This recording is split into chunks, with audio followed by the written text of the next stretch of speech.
Okay, hello. I hope that everyone can see me and I hope everyone can hear me. My name is Oliver and I'm a member of the conference team that helped put this whole thing together. So welcome everybody to the Longing to Belong English Conference. We're a group of second year English students from across the English cohort, so that includes students from creative writing, English and English literature, to put together an English conference based around Elizabeth Jane Burnett's The Grassling. Our guest speakers, everything's been put together completely by us. Everything that you've seen on social media to the guests that we invited today. So the theme of Longing to Belong is meant to allow you, as our guests, to explore what belonging really means and how individual it can be.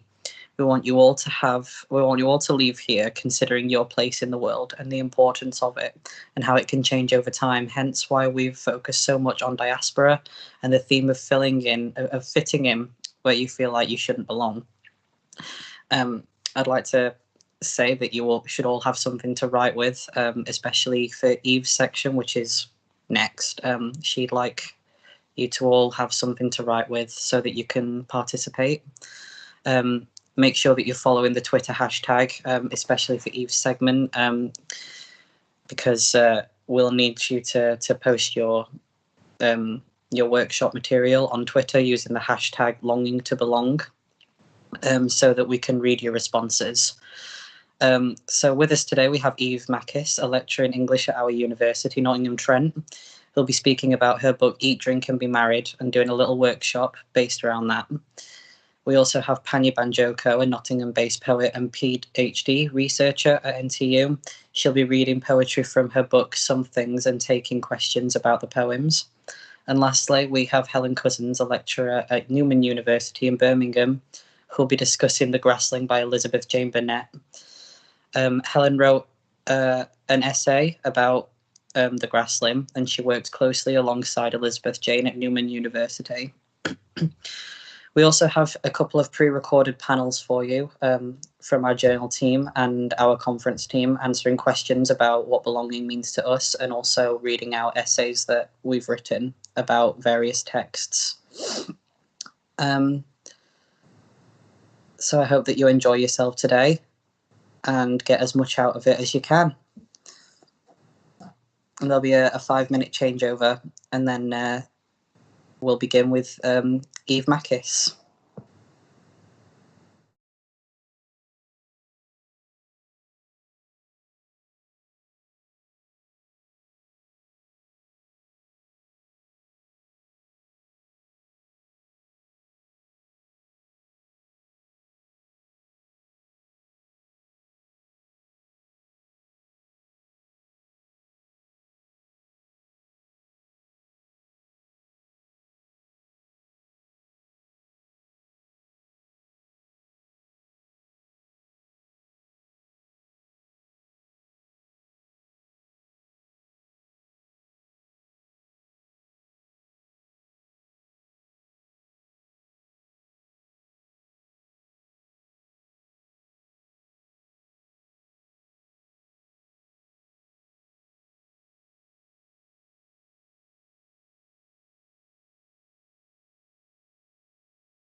Hello, everyone.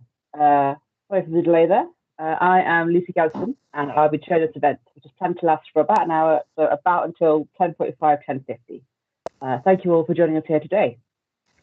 For this session, we are joined by Eve Makis, who is an accomplished author, local to the city, and an instructor here at Nottingham University. For her writing, Eve often draws from her heritage as a daughter of Greek-Cypriot parents. Her unique perspective on the interaction of these different cultures, both British and Greek-Cypriot, and the human impact it has on those who experience it has led to several acclaimed novels, such as Land, the Golden Apple and Eat, Drink and Be Married. Today, we had the pleasure of a discussion with Eve on her thoughts regarding her writing life and the diasporic experience, focusing on her novel Eat, Drink and Be Married. Additionally, Eve will be leading some writing exercises for the audience, where you will examine your own identity and the influences it may have on your approach to literature and your own writing. For this, we encourage you all to greatly share your writing on our YouTube live chat or on Twitter through the hashtag #LongingToBelong, where we can pick up and feature it in the discussion, which is better help facilitate what we're talking about here today. Finally, there will also be opportunities for questions from the audience. Again, post those on the YouTube live chat or through the hashtag on Twitter, #LongingToBelong, and those will be answered throughout our time here today. We hope everyone will engage with and, more importantly, enjoy everything we have planned. And thank you. I will now pass the stage over to Eve. Welcome, Eve, and thank you for joining us here. Thank you, Lucy. I'd like to thank everybody who's attending, and also thank the organisers for inviting me to speak at their event. As Lucy explained, I'll be talking mostly about my first book, Eat, Drink and Be Married. And I'll also be, there'll be some pauses because I'm going to do some quick fire writing prompts, which I'm hoping that you'll all take part in. This isn't about writing anything polished. This is about writing the first thing that comes to mind, one sentence. I'm going to give you 1-2 minutes, and then we'd like you to send in the sentences on that hashtag #LongingToBelong, and then we can read them out. I'm actually speaking to you from Cyprus at the moment, it's 21 degrees outside. Not rubbing it in, but it's quite apt that I'm speaking from the island that I'm going to talk about. The themes of identity and belonging are sort of pretty central to my work, and my first novel was, in fact, a coming of age novel. It was a novel about a young Cypriot girl growing up above the family fish and chip shop to Greek Cypriot immigrants who wanted to escape life behind the counter and go to university, while her mother wanted her to get married to a suitable man. And that is pretty much a reflection of my life.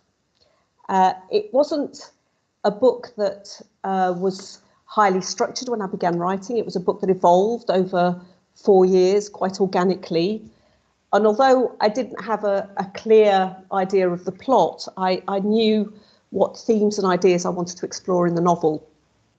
I wanted to write an authentic portrayal of the community that I grew up in, and a picture of a community that hadn't been explored, or I felt it hadn't been explored in mainstream literature.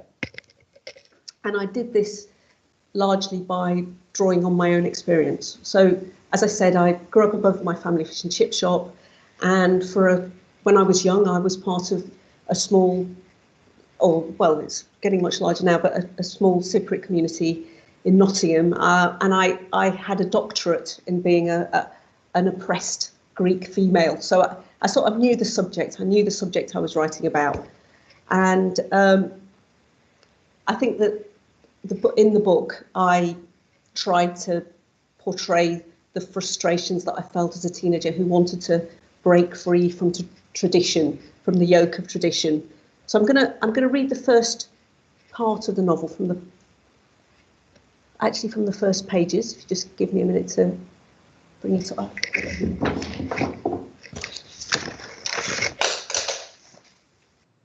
So this is the opening of the novel.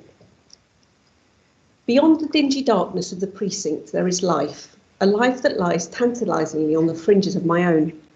While I stand here, smelling of fish, the good time people are somewhere out there, living it up, basking in bright lights, indulging in a temporary upper before the onset of Monday morning blues.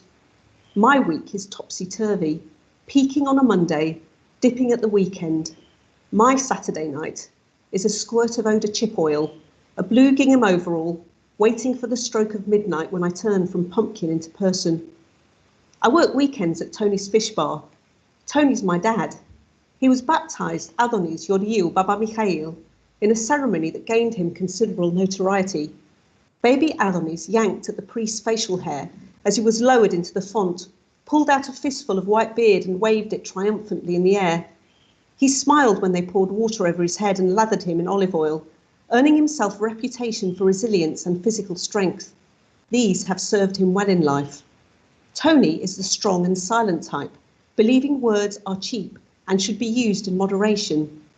His verbal reticence is complemented by his wife's love of talking.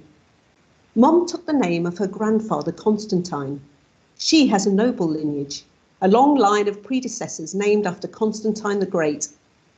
For the sake of convenience, her name has shrunk from a statuesque Constantina to a stunted Tina or Teen. Tina is a self-professed open book. She is what she is, she says what she thinks, she talks without thinking, take it or leave it. Tina fills up the salt pots and sings one of her favourite songs, her voice competing with the din of the extractor fan and the crackle of the chip pan. My mother is not demoralised by her profession. She enjoys her work and takes pride in providing good service.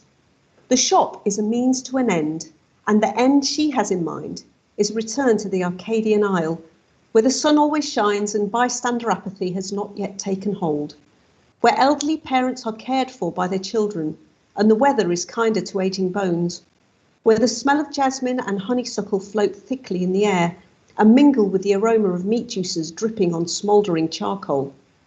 It is a land of incongruous bedfellows, of feasting and fasting and barbed wire partitions separating a community that yearns to be one, of topless Swedes wearing G-strings within sight of armed troops who patrol the dividing line, an arbitrary schism across which deserted Cypriot towns and villages can be viewed. And there lies a depressing vision of crumbling facades and warped wooden shutters, of old stone houses left to ruin, a physical manifestation of political intransigence. Tina believes that one day she'll go back to her village, though peace talks have so far failed miserably.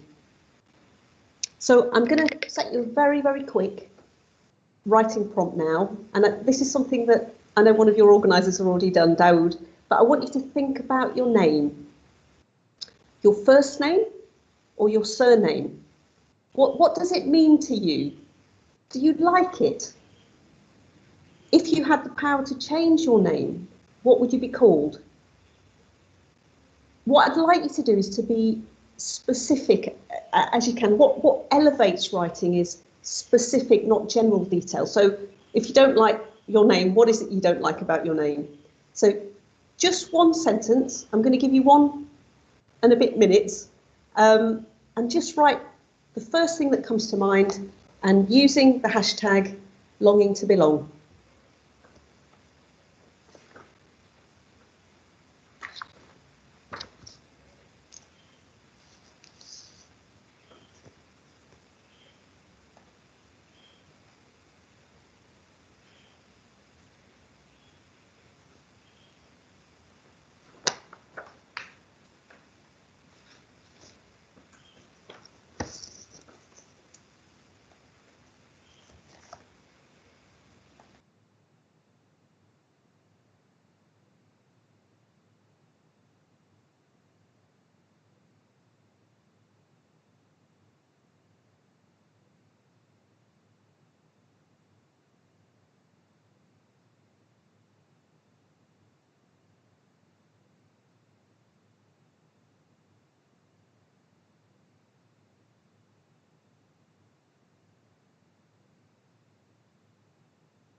So I'm going to carry on. Don't worry if you haven't sort of finished. Lucy, I don't know if we've got anything that's come in yet. Nothing I've Nothing received. yet. I'm keeping an eye out, don't worry. I will ask you again a bit further along. So I never set out just to write a novel about teenage angst and my own frustrations. I always intended to explore the history and culture of Cyprus and to write about my cultural inheritance. So the book took me on a journey into my own identity. And I carried out my research in a number of ways. Believe it or not, I wrote this book before the advent of the internet, or sort of the widespread use of the internet. So I used a pile of books that were on my desk, one of which, so sort of different books that showed me different aspects of the culture. So one of the books gave me an insight into the origin of Greek-Cypriot words, because Cyprus was colonized by many different nations, and each one left its linguistic legacy. And on top of that, the Cypriots who came to England added their own twist to the language. So they turned English words into Greek words, which is what we call Gringlish. So when I was writing my dialogue, I wanted to make it authentic to the way that we speak, because we've got a particular way of speaking. For example, the Greek word for bus, the proper Greek word for bus is leophorion. Greek Cypriots call a bus basso. And that is from the English word bus. Because Cyprus was a British colony, we took English words and we made them Greek. So we sort of said them with a Greek accent, but that isn't the correct Greek word for bus. So I lived in Cyprus for many years. In total, I've lived here for about 8 years, on and off. So I've come here for work. I've come here on a whim. I came here and I met my husband, so I sort of shot myself in the foot. Cyprus has become a very regular feature in my life because I've sort of go back and forward. But when I was here, when I wrote my first book, I was working as a journalist and a radio presenter, and I was researching the history and traditions of the island. I was interviewing people. So I was interviewing war veterans. I was interviewing people who made traditional foodstuff. So I'd visit places where people made cheeses, and I'd sort of be making notes on that. And when I came to writing the book, a lot of that primary research made its way into my book. And I hope made the portrayal of Cyprus a lot more authentic. So I also drew on the rich pool of family stories I heard as I was growing up. That involved my relatives who were involved in the struggle for independence, about an uncle who went missing in the war, and lots of other things. I mean, information about Cyprus was always present in my house. So my parents would talk about Cyprus over the dinner table on a Sunday, and I'd hear about the political situation, and I'd hear the stories that people had in the family. And also I interviewed my relatives, I spoke to my parents, and I tried to get as much information as I could out of them. And it's sort of it's amazing how much information you can get that you don't know about your family unless you ask the right questions. And in fact, I'm at a point now where my parents are quite careful when they talk to me, because they don't know if I'm going to use what they tell me in a book. So I've got another quick prompt for you. I want you to write a sentence about one of your family members, something that you know about a family member that you've either picked up on through whispers or something that you've been told. Just one line, my uncle did this, or a family secret that you are happy to reveal in a sentence. So I'm gonna give you a minute or so to write something, and use the hashtag longing to belong. just while that's going on, we have received some of people's thoughts on the names. Do you want to hear those, Eve? Yeah, we can do. Lucy, should we give them just 1 minute first, so that they sort of can write about their family story, 1 sentence, and then I will come back to you and you can. Do you want to read them out, or do you want me to do it? I'll read them out, and then you can. Okay. Your thoughts. All right. So I'm going to give you 1 minute, and then we'll come back and we'll read some of your sentences about your names.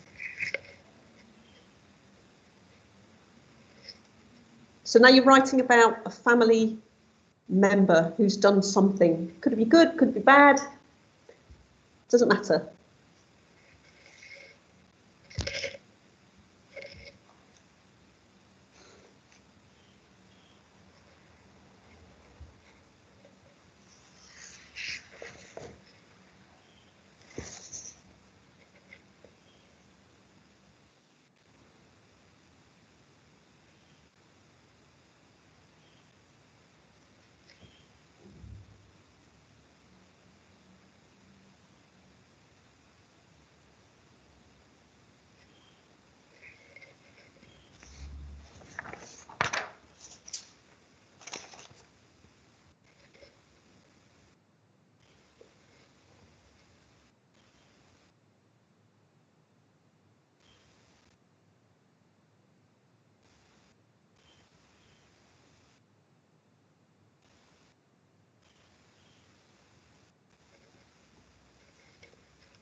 Okay, Lucy, do you want to read out some of the ones that we've had in about names?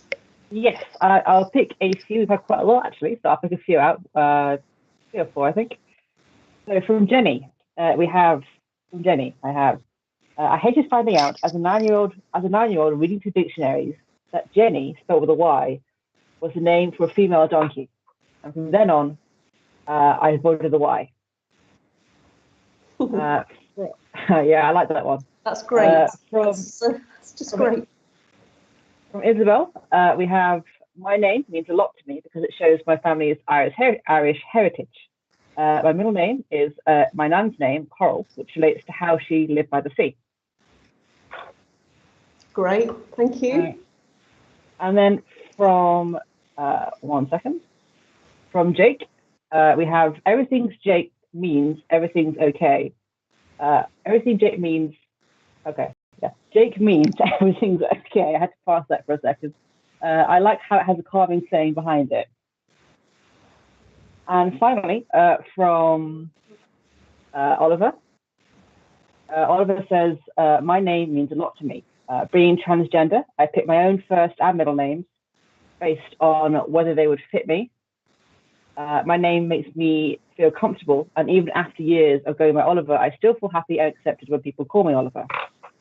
That's just a few of the responses we got now. Yeah, that's really great. I mean, it just shows how powerful a name is. It's got so many associations. The meaning of the name, the connection to family, it's directly related to identity, like Oliver's name. So, you know, it's if you do write creatively and you are creating characters, don't forget to stop over details like the name. When you sort of naming someone, that character that you're creating also has an association, because they're real, like we are, they have an association to their name. So don't just brush over the name, make something of it. You know, what's your character's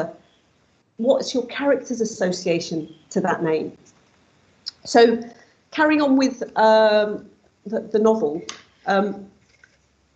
a lot of the characters in my book were inspired directly by my family. So the mother character in the book, Tina, she was inspired by my own mother, although funnily enough, she did not recognise herself when she read the book. When it came out in Greek, she said, "That's not me. That's not me." So she didn't recognise herself. But my mother is a sort of font of unwitting comedy. She lives for her family. She jumbles her pronouns. She doesn't mince her words, but she often gets them muddled up. And she was a great inspiration for the mother character, who is a character with her flaws, overprotective, impossible, but also lovable. And I think the best characters in fiction are the ones who are complex, complicated, who we love and hate to some degree. And she also has great descriptive powers, my mother. I've picked up a lot of metaphors along the way from things that I've heard her say. I think on one occasion she referred to somebody's messy hair as looking like an artichoke onto seed. And I thought that's a great metaphor. It's better than anything I could come up with. So I used it. The grandmother character in the book was also based on my grandmother. And I had a grandmother who was larger than life. She lived in Cyprus. She read coffee cups under her lemon tree. She was a sort of big lady, formidable, utterly believable as a fortune teller. I don't know now if I believe she could actually read fortunes or whether she was just a very wise woman who could deceive people, but she was very believable as a child. And, I was glad that she was on my side because she could also do kitchen table magic. And I actually watched her performing a spell when I think I must have been sort of 8 years old, and I've never forgotten that. And in fact, there was a talk going around that she'd once made a man impotent with one of her spells. So these were stories that are sort of floating around in my head. They had to come out, and they came out in this book in the form of the grandmother character. We're going to have another writing prompt.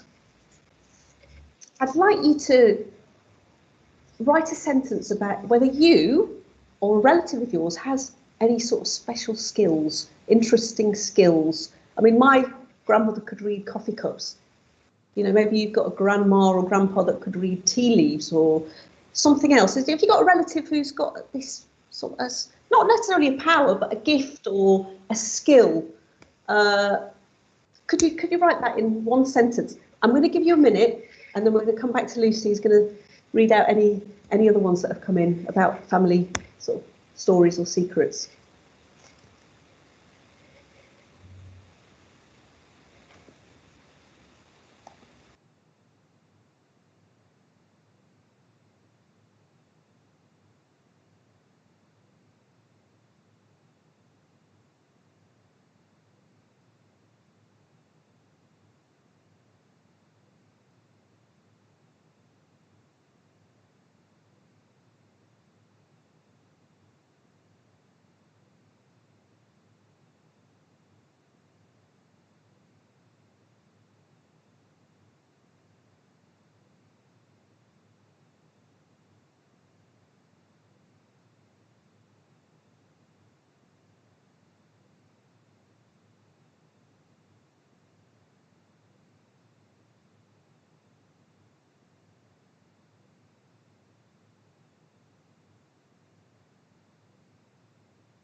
Okay, I'm going to stop you there, and I'm going to hand over to Lucy, who's going to read out some of the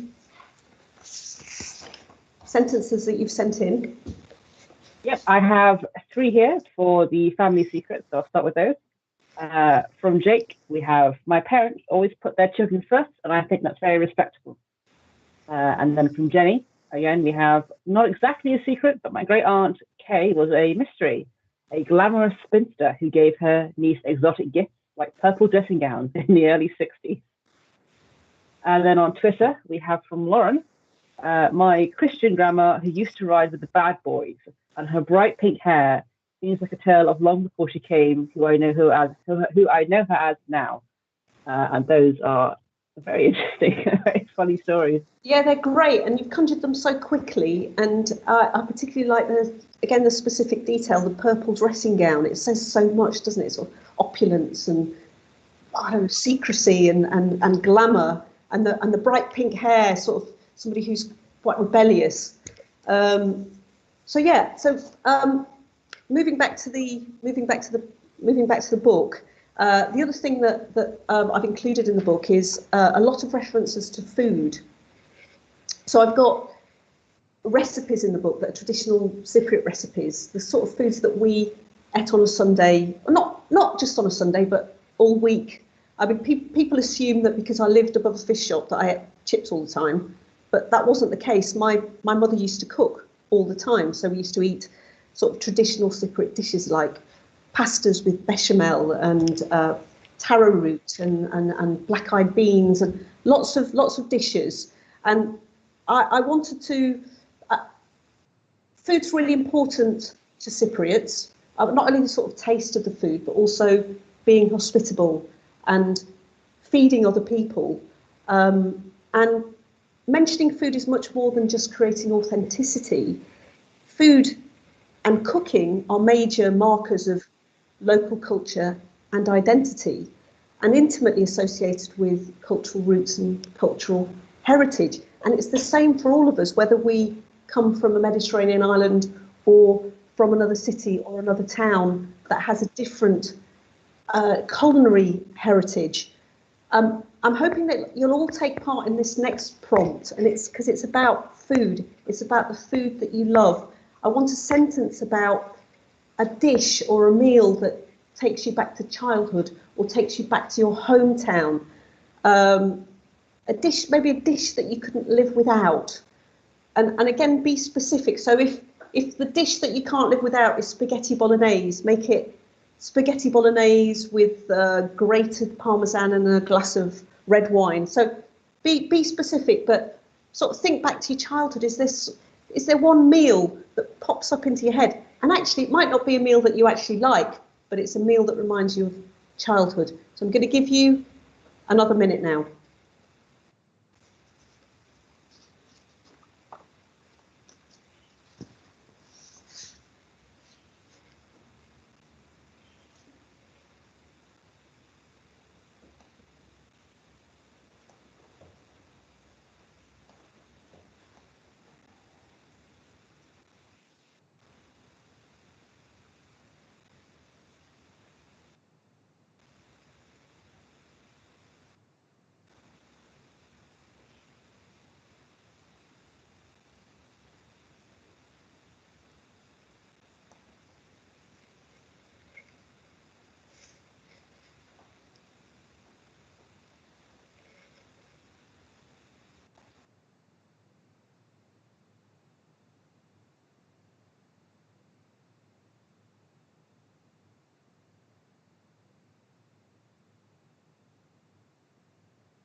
Okay, let me stop you there, or just carry on. But Lucy, I'm going to hand over to you. Have we had any in for the next writing prompt? Yes, we have. We have quite a few for the powers that our family have. So from Isabel, we have, my auntie claims she can see ghosts. Sometimes you'll be in a room with her and she'll tell you a man is standing right behind you. Not fun. From work, yeah, I like that one. From work, we have, my grandmother is a healer. And so growing up, I have often observed her doing Reiki, I think, to help rid those bad energies, often towards her cat.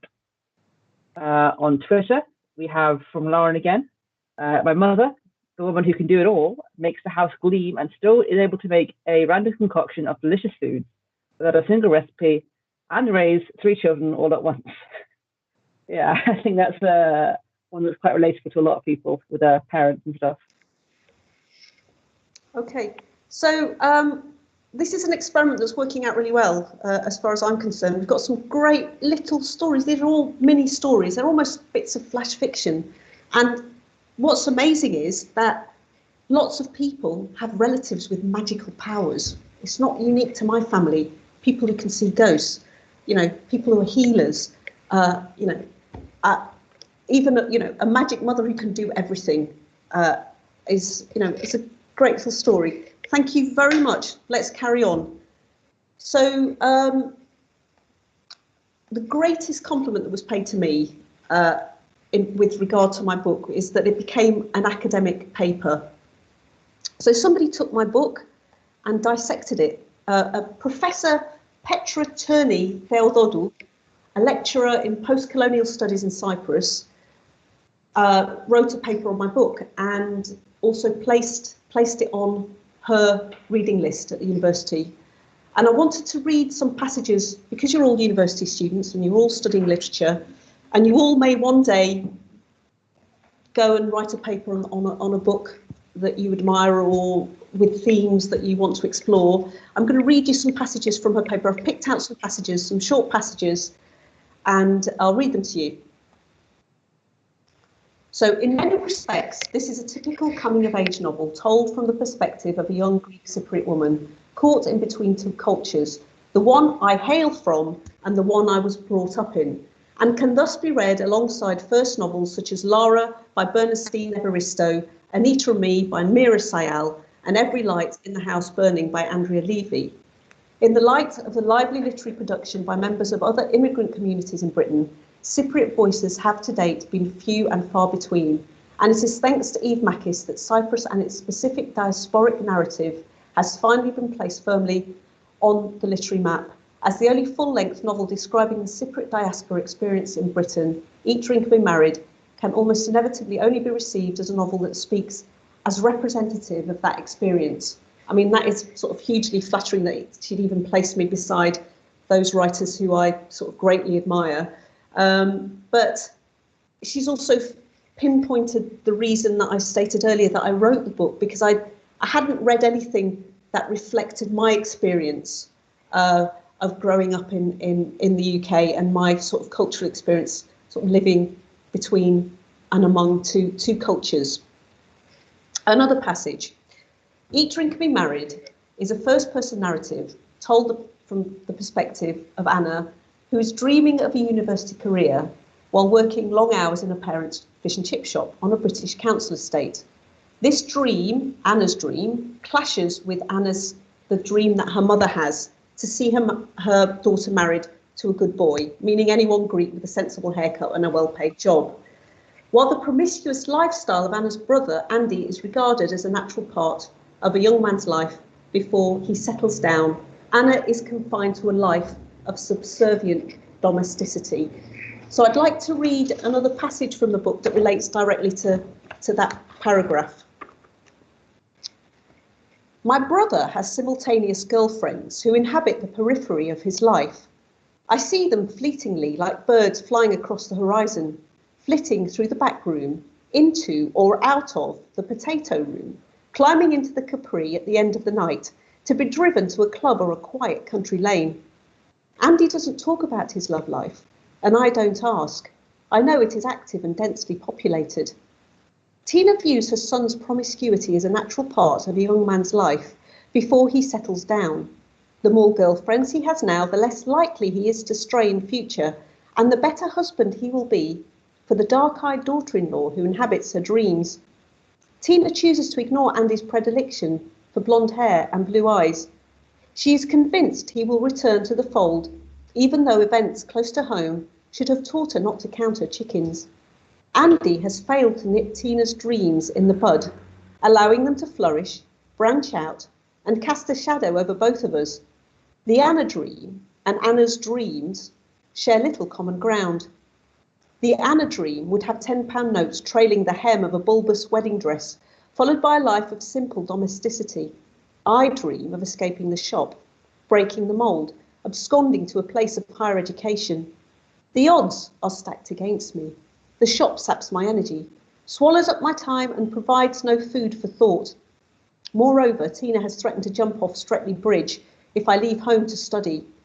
She believes a woman should only leave the parental home for a fully furnished, 4-bedroom house with their BMW parked in the driveway. This is all true. And my mother did threaten to jump off Trent Bridge if I left home to study. I've got another little prompt, and I'd like you to write about any expectation that's been placed on you by yourself or by others. What are you expected to do to get a first, to settle down quickly, to get a great job? What expectations do you sort of slightly resent that maybe your parents have had that sort of puts a pressure on you? So I'm going to give you 1 minute for that, and then we're going to come back to Lucy.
Hi, Lucy. Have we had anything come in? Yes, we had in fact quite a lot of the food one, so I'm going to read out, I think, probably 4 or 5 of those. Yeah, please do. So from Ramisha, we have my mum's Kashmiri lamb rice, a traditional dish that reminds me of every Eid growing up.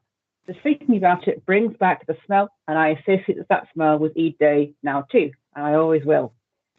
From Jake, we have a meal that reminds me of my childhood is spaghetti bolognese, topped with a mountain of cheddar. I haven't eaten that dinner in years and can barely look at it. Not a fan. From Sarah, we have my grandmother would always serve melon with brown sugar for a starter before our main meals. that we would eat and pray before eating. I never really liked melon, but the routine stuck with me. From Sandra, we have my favorite childhood meal would be this Italian pizza called Bianco from Italy. It's a salty pizza with a bit of rosemary in them.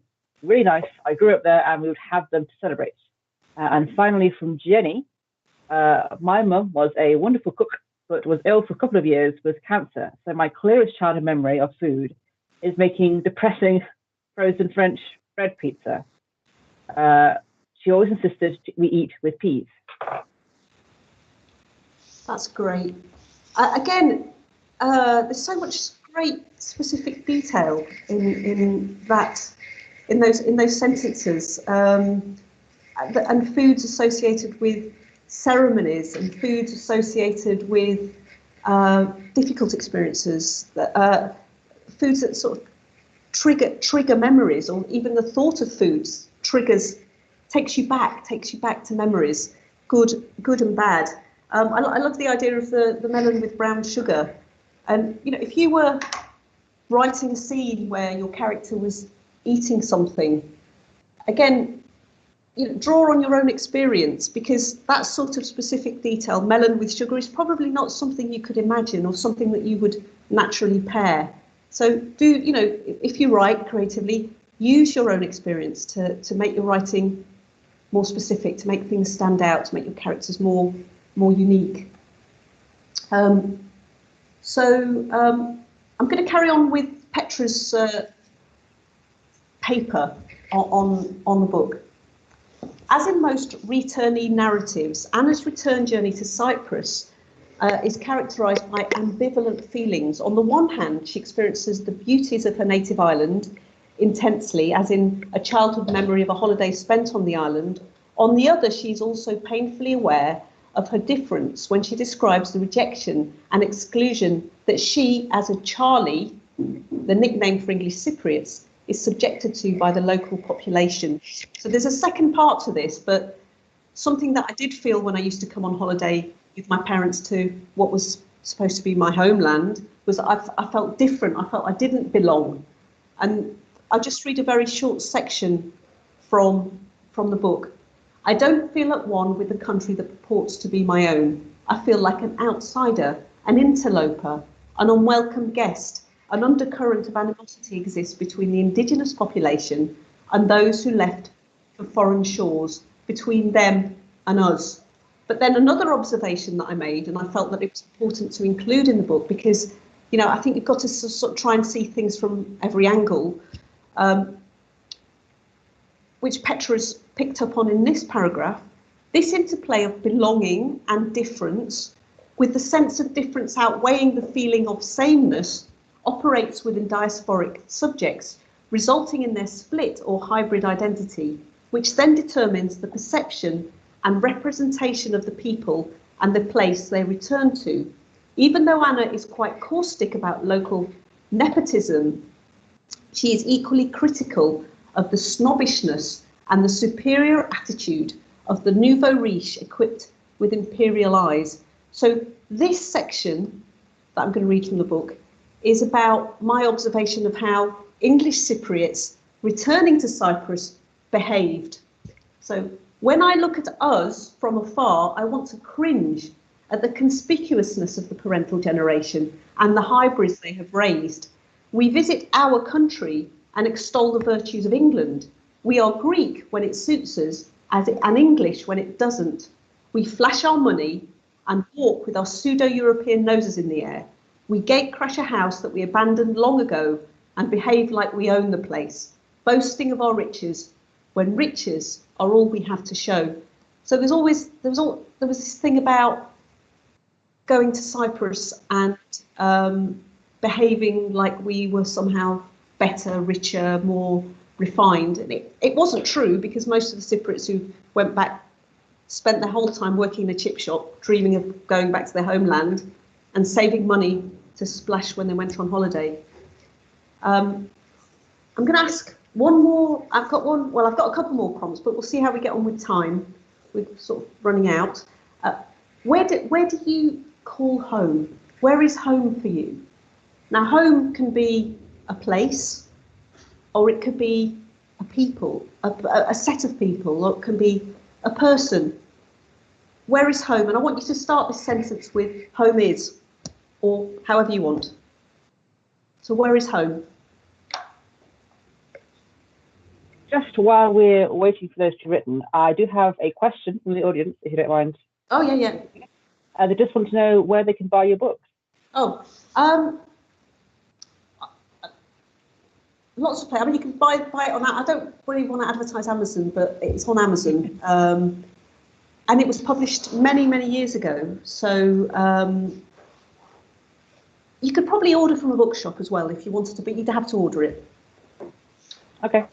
I know I got my copy secondhand from sort of secondhand reseller online. So. Yeah.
Okay, let me stop you there. Lucy, have you got anything that's come in? Yes, we've got quite a few for the expectations from before. I thought there might be. Okay, I'll read a few out, yeah. So from Oliver, we have, my parents are quite capitalist in nature and want me to have a job all the time. And see me being employed as more important than my studies, which I'm a lot more passionate about in general. From Safa, we have definitely the expectation I'll be a doctor or at least go into science. Asian grandparents still can't accept that I probably will go into medicine after my English degree. From Hannah, we have, I'd say, pressure from family, but also society in general to do a worthy degree, such as law or business, instead of creative subjects. From Wug, we have, for the entirety of my life, I have been told, you're the smart one in this family, you're going to go far. And while I appreciate the support, it has led to a life of sort of self-pressure and anxiety. And those are just a few of the ones that have been sent in. Thank you, that's absolutely brilliant. Again, it's something that's universal to all human beings, that the pressure of expectation, whether it comes from family, whether it comes from society, and what it leads to is anxiety. And I guess it's something you've got to, at some point, try and shake off, and you've got to find your own way. My parents wanted me to marry someone Cypriot. I married someone Cypriot, but they didn't like him. He's sitting opposite here, so I'm not saying anything. So sometimes you can't please people. You've just got to please yourself. So I think we're entering the last bit of the talk. This is one more section from Petra's paper. So Anna tries to integrate her Cypriot heritage with the English culture she has grown up in an attempt to replace monoculturalism with multiculturalism. In her acceptance and appreciation of many aspects of her heritage culture as a healthy basis for successful acculturation, she aims for a balance between locations and cultural expressions. It is through her close relationship with her grandmother that she's introduced to her homeland's painful history and initiated into the Cypriot magical art of coffee cup readings. Anna is thus not disorientated by a loss of her heritage culture. On the contrary, she accepts and celebrates elements of her Cypriot background as an important part of her identity. I did feel that writing the book, I mean, that could be about me. I felt that writing the book allowed me to have a greater understanding of who I am. I grew up being force-fed my culture. You have to go to church, you have to dress in heels, you have to behave in a certain way, you have to marry a Greek. And that turned me against it because I was sort of being told what to do, and I didn't like that. And it wasn't until I started, you know, and sometimes when we don't like things, we throw them away. We don't want anything to do with them. We turn our back on them. But it was only when I started exploring my culture alone, on my own terms, and for the book, and taking an interest in the history of Cyprus, that I became reconciled with the culture.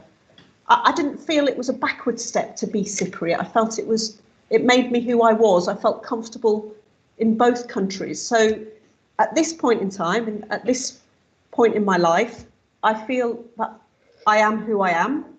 I'm a mixture of all the things that have shaped me. I don't behave differently when I'm in Cyprus or England. I take the best from both cultures. And I think to some extent that we are all hybrids, even if we've just moved from one town or city to another one, where there are different norms and different accents and different local specialities. So as a closing statement, before we hear the last sentences, I think that we all have to learn to be ourselves and be proud of what we are. Lucy, I'm going to hand over to you for some last sentences. Okay, I've only got the one, but I do have a questions to ask, if that's all right. Just Yeah. So from our sentence from Lauren is, home is the loud shouting to communicate in a small house, where understanding mumbled sentences is a second language. And at the end of the day, we come together for a hot meal before going our separate ways again. Lovely, thank you. I've just got some more sent through as well.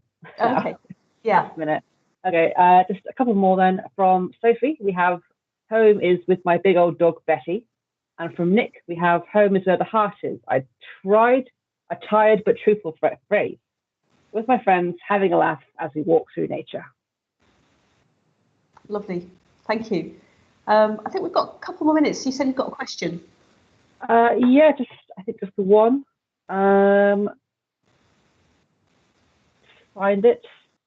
Yeah, why do you think it's important that you talk about this idea of the Greeks, a Greek-Cypriot heritage, but growing up in Britain? Why do you think growing up in Britain? Why do you think it's sort of important for these things to be discussed?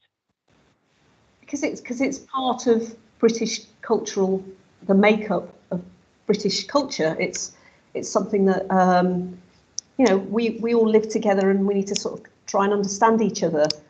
We are all kind of shades of each other. You know, there's not a massive difference actually between human beings. You know, I might use oregano and you might use parsley, but you know, I just feel that we need to sort of understand each other's cultures, and that's how we create empathy, and that's how we understand that other people aren't aliens because they wear a headscarf, or, you know, we're all people who do things slightly differently. So it's important to understand one another's cultures, and I think we can do that through literature and through literature that explores different cultures and the diaspora.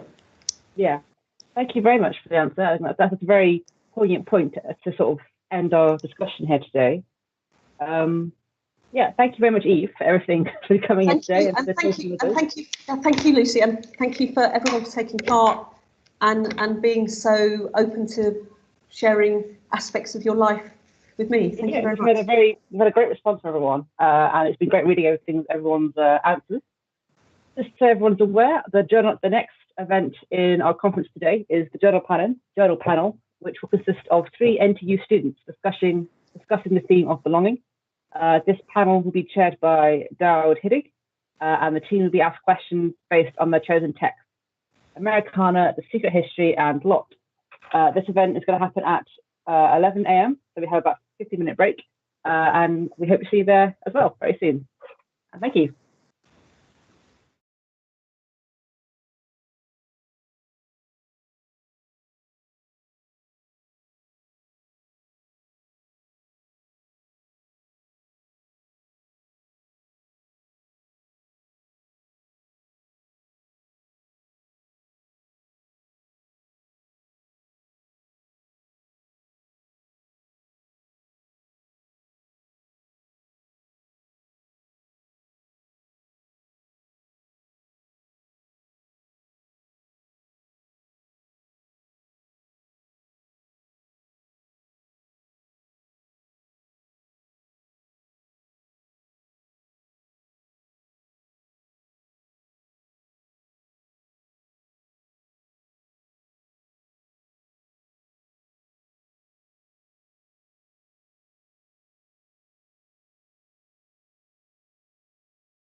Hi everyone, welcome back to our Longing to Belong conference.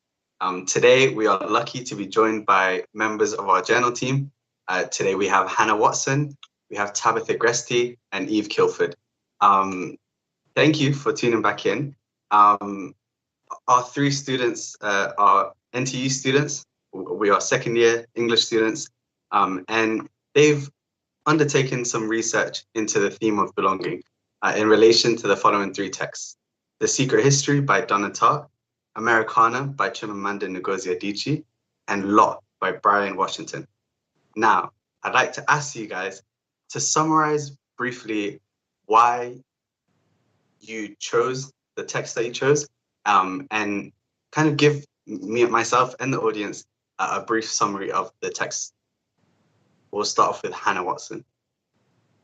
Hi, so I did my article on Chimamanda Ngozi Adichie's Americana. So this text basically follows the protagonist, Ifemelu, as she migrates to America from Nigeria. So this is quite a modern text. It was published in 2013. So I wrote about this text as it links to belonging, as she struggles to belong in both America and Nigeria. So that's what I follow in my article. Great, thank you. And I'd like to propose that same question to you, Tabitha. Why did you choose the book, and briefly summarize it?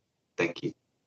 I did The Secret History by Donna Tartt, which centers around a Californian, kind of an ordinary Californian boy who kind of travels to a kind of illustrious university in Vermont to take classics, and it kind of follows his relationships with the kind of far more wealthy classic students. I chose it because I think it kind of shows an interesting slant on the theme of belonging that potentially hasn't been explored in kind of coming of age novels and kind of novels like it before.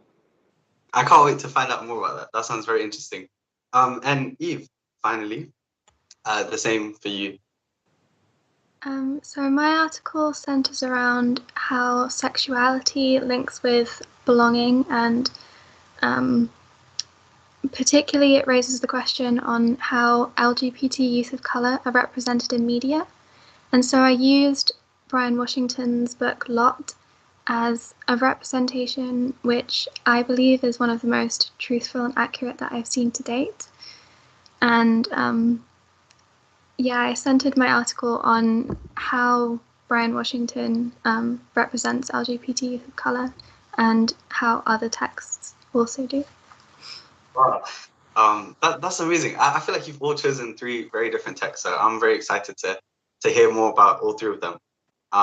And in order to do so, I'll be asking my three panelists a series of questions that hopefully divulge into the theme of belonging.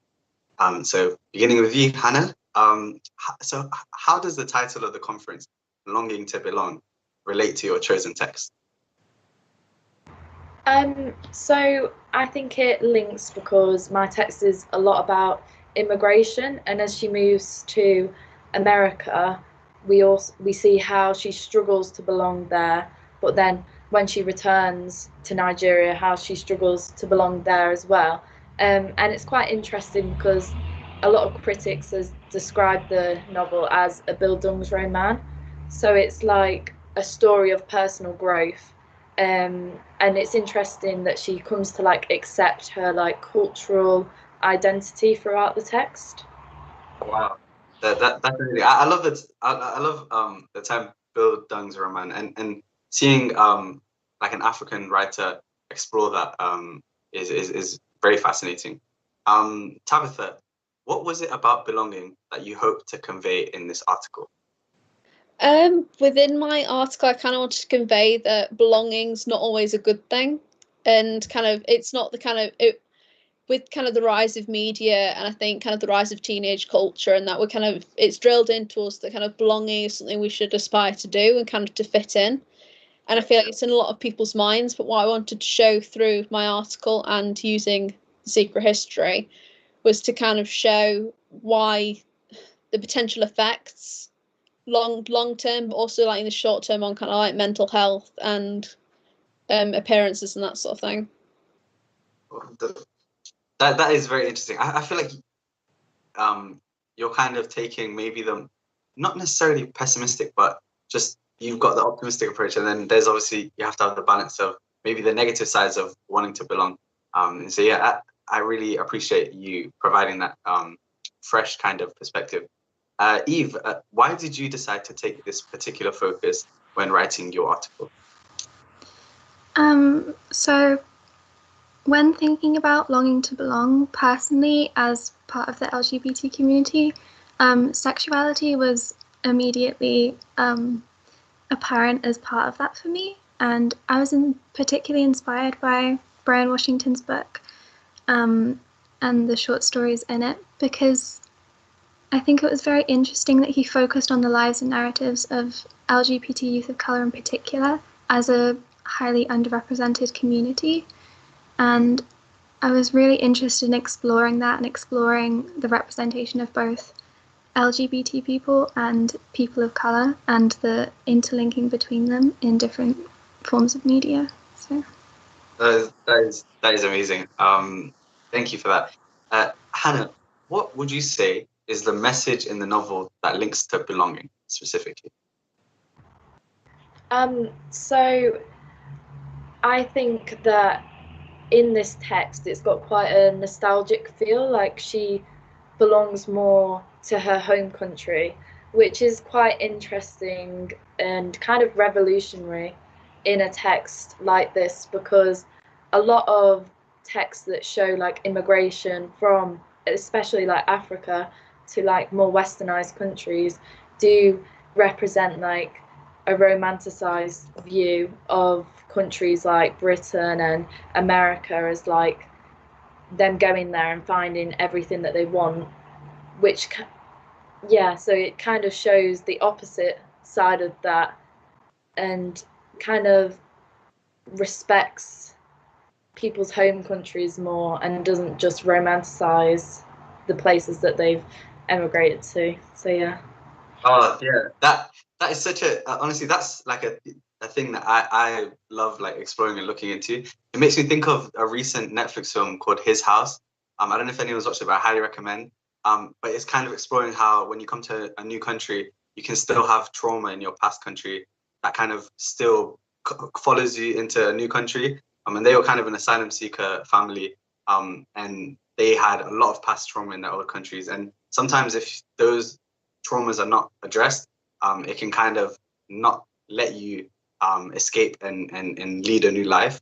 And I feel like Chimamanda kind of explores something along those lines of, addressing your past trauma before you can find new love for any other land, if that makes sense. That is so interesting. And I'd like to ask you a similar question, Tabitha. Why did you select The Secret History to explore the theme of belonging? I kind of chose it because I feel like it explores the most extreme repercussions of belonging. Because I mean, essentially, the kind of text is a murder mystery as well as a sort of coming of age novel. And while it's not probably the most realistic representation of belonging, I feel like it shows a fairly normal person making some relatable mistakes. It's like maybe kind of embellishments of the truth, but kind of embellishments that everybody could kind of see themselves making.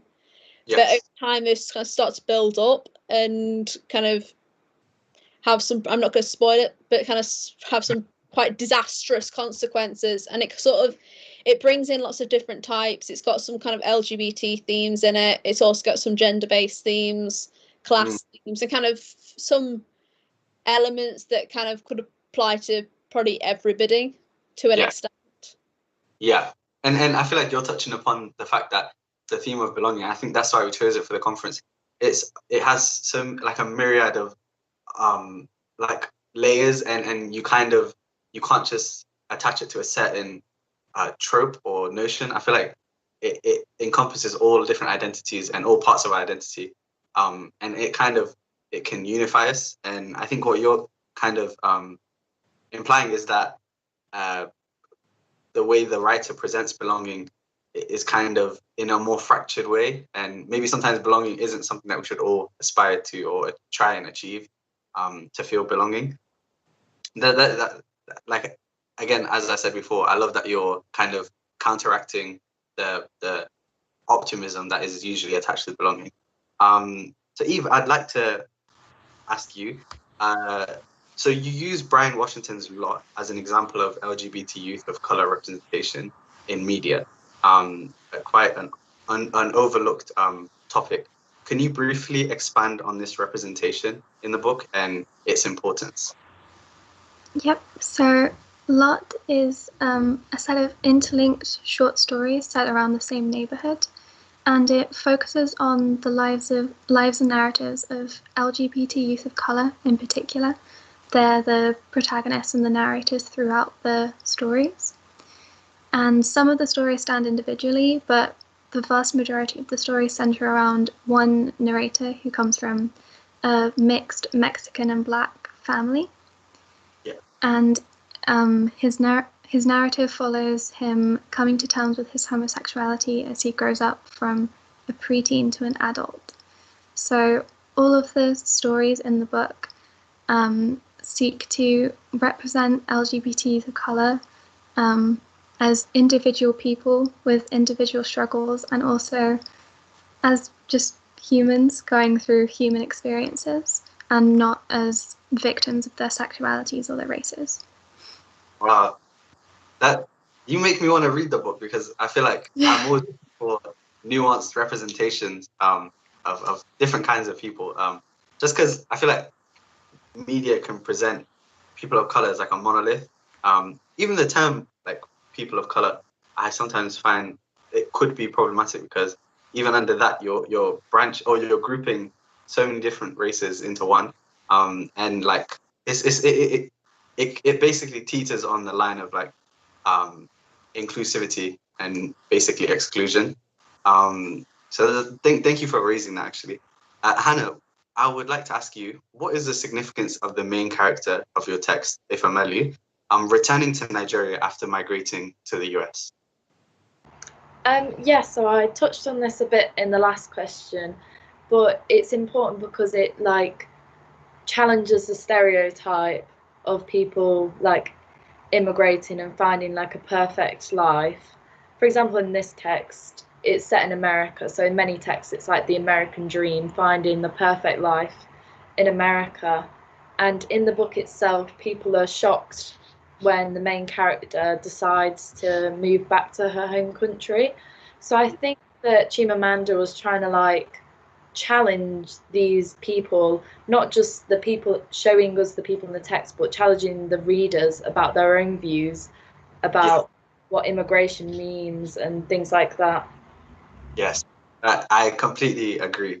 Tabitha, how does this exploration of belonging in The Secret History develop in other texts of a similar genre?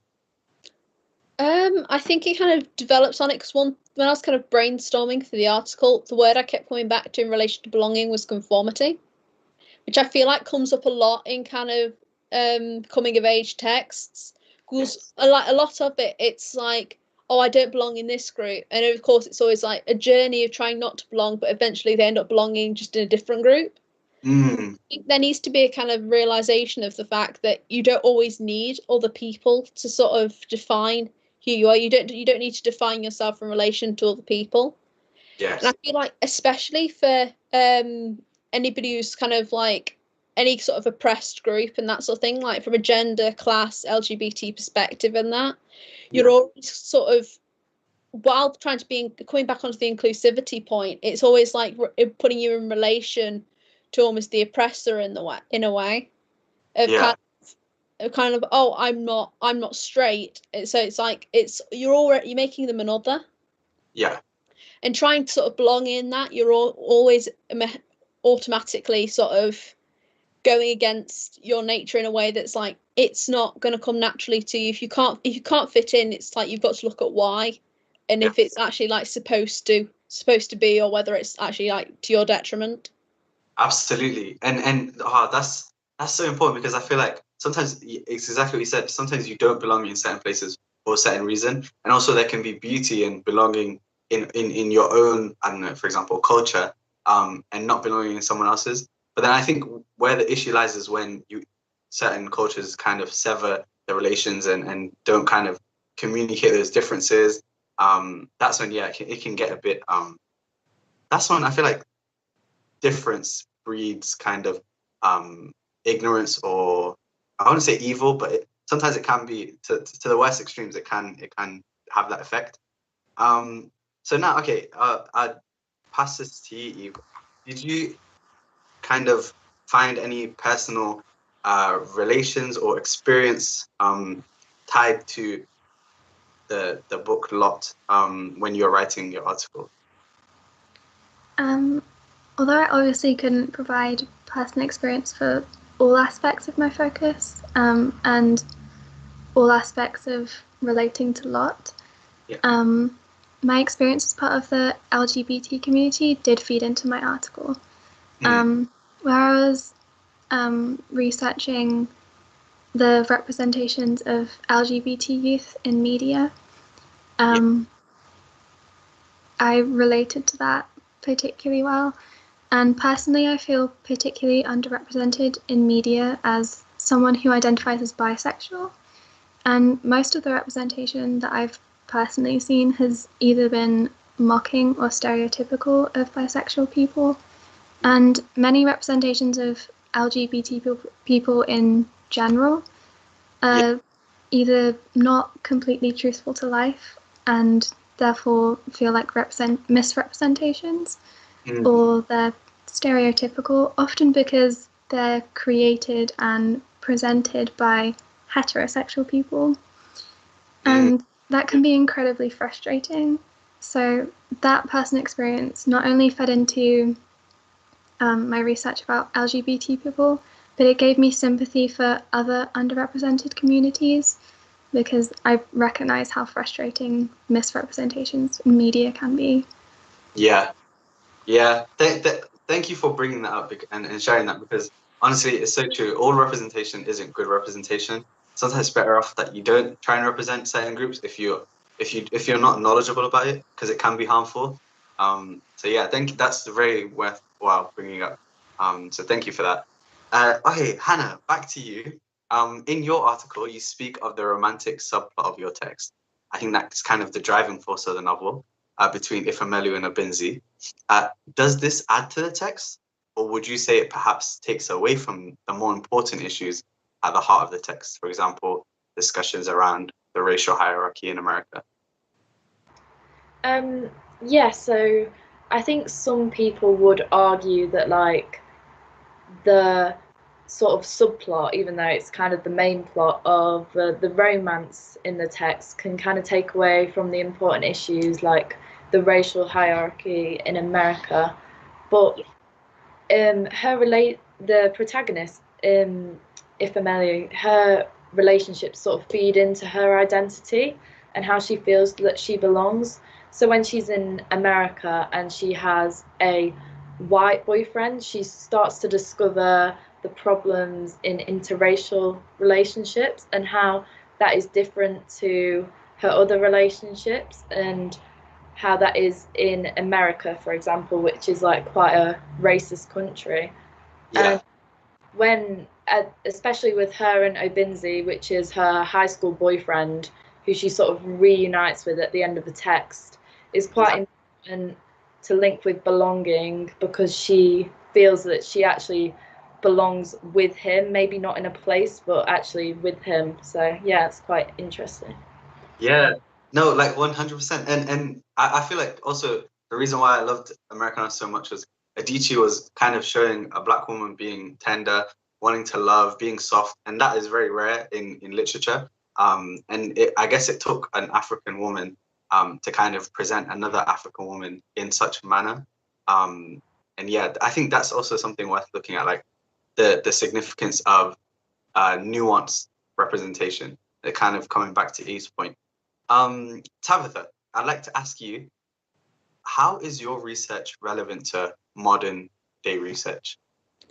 I think the kind of exploration of like the themes of gender and class within the secret history is sort of, it's relevant because we're still trying to uncover outdated ideas. And I remember when I read it for the first time, I love the book, but when I read it for the first time, I was actually shocked to find out it came out in the 90s. Well, some of the ways, especially the love interest Camilla in it, the way she's described it's very outdated. And I think it ties in a lot with the kind of the glamorization to an extent of the upper classes, of your kind of like almost kind of, I mean, over time we tried to move away from kind of portraying like men this way and women this way, but in a way it's sort of like the kind of glamorization of like the intellectual in a way, but it's always sort of masculine coded. Yeah. And it's sort of like, okay, so we've moved away from one very masculine perception, like presentation of men, to an intellectual one, and we've still come up with the same issues in the fact that women aren't included in this. Yeah. And it's kind of like, it's what I wanted to kind of show is kind of we've still got a long way to go in sort of making all of this kind of more inclusive. And since the text is so concerned with intellectualism, how in academia, even in progressive societies and progressive countries and that's the thing, there's still a lot of research that needs to be done into kind of stopping going over the same old ideas and actually look at what the kind of missing ideas are. Yeah, I agree wholeheartedly. Thank you for that. So Eve, how does a lack of representation affect minority groups? So when I was undertaking my research for my article, I focused on Jenny Kidd's academic book Representations, which provided a lot of detailed research in relation to this. So to summarize, a lack of representation or misrepresentation on top of that not only affects your own feelings about your identity and your sense of belonging in society, but through representation through stereotypes, for example, it can affect other people's perceptions of you and how they treat you within society. And if the representations in media don't accurately fit your personal experience, that can be very frustrating. And in addition to this, it often feels like, maybe this is my personal perception, but that media uses false activism through stereotypical minority characters, usually as secondary or comic relief characters, in place of using their media as a way of social progression.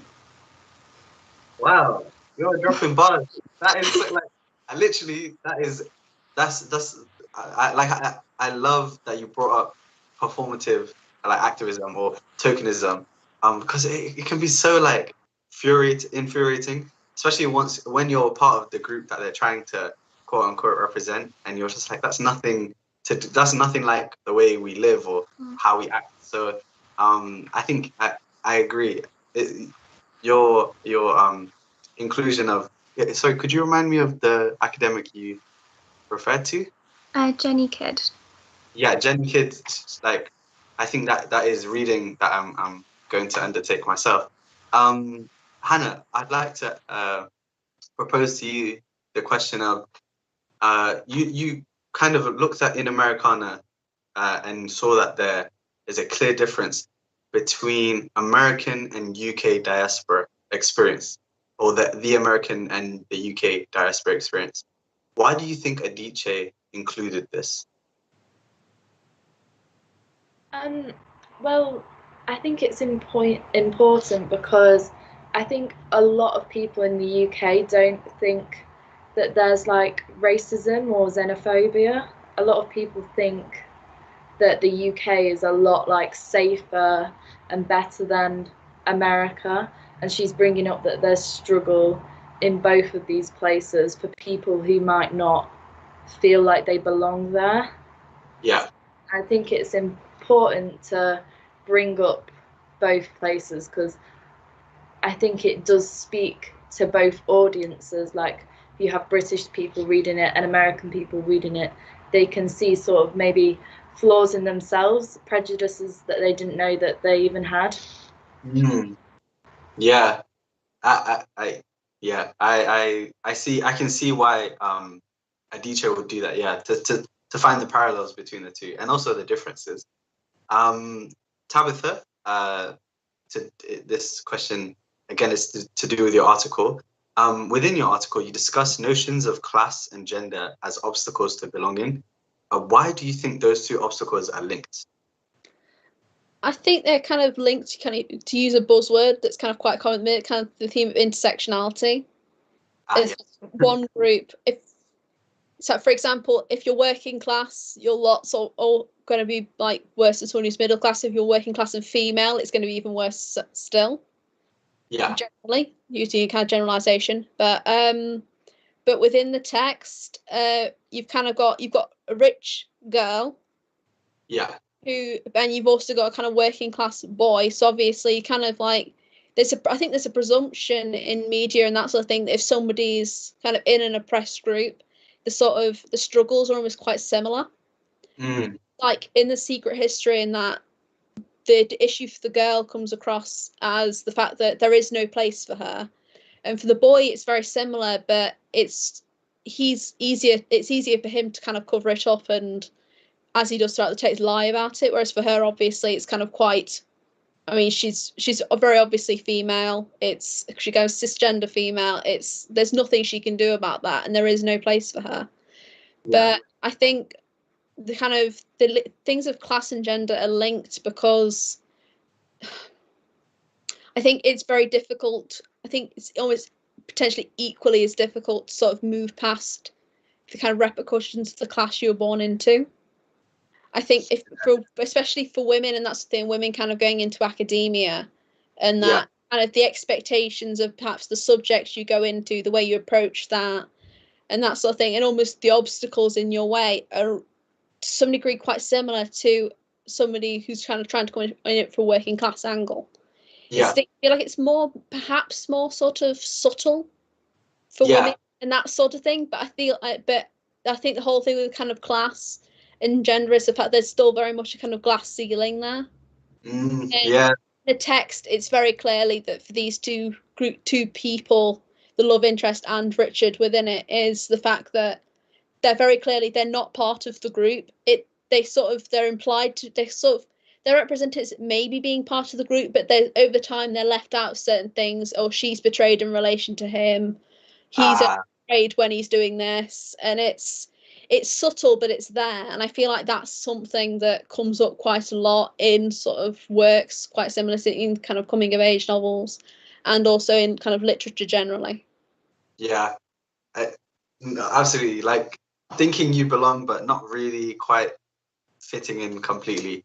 I really liked how you kind of touched on that nuance. Eve, I'd like to propose to you this. Did you, at any part of your research, find any of the research surprising? Ironically, what surprised me most was that a lot of the research I undertook didn't surprise me. The main research study that I focused on in my article, which surrounded an LGBT school group, well, mostly LGBT school group, who are also all racial minorities, provided some quite negative findings as their conclusion. But because of everything I've learnt from personal experience and from representations in media of underrepresented communities that I've already seen, I wasn't optimistic going in. So that research and the conclusions that it made didn't surprise me.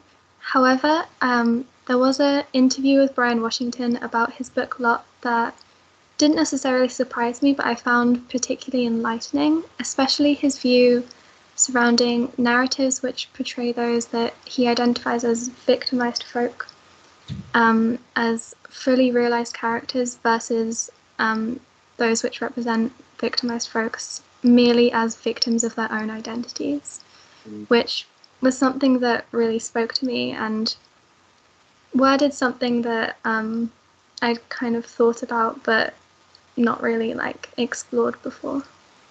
Wow. Like, just maybe send me an email with all this reading, because you're providing interesting kind of secondary sources. So thank you.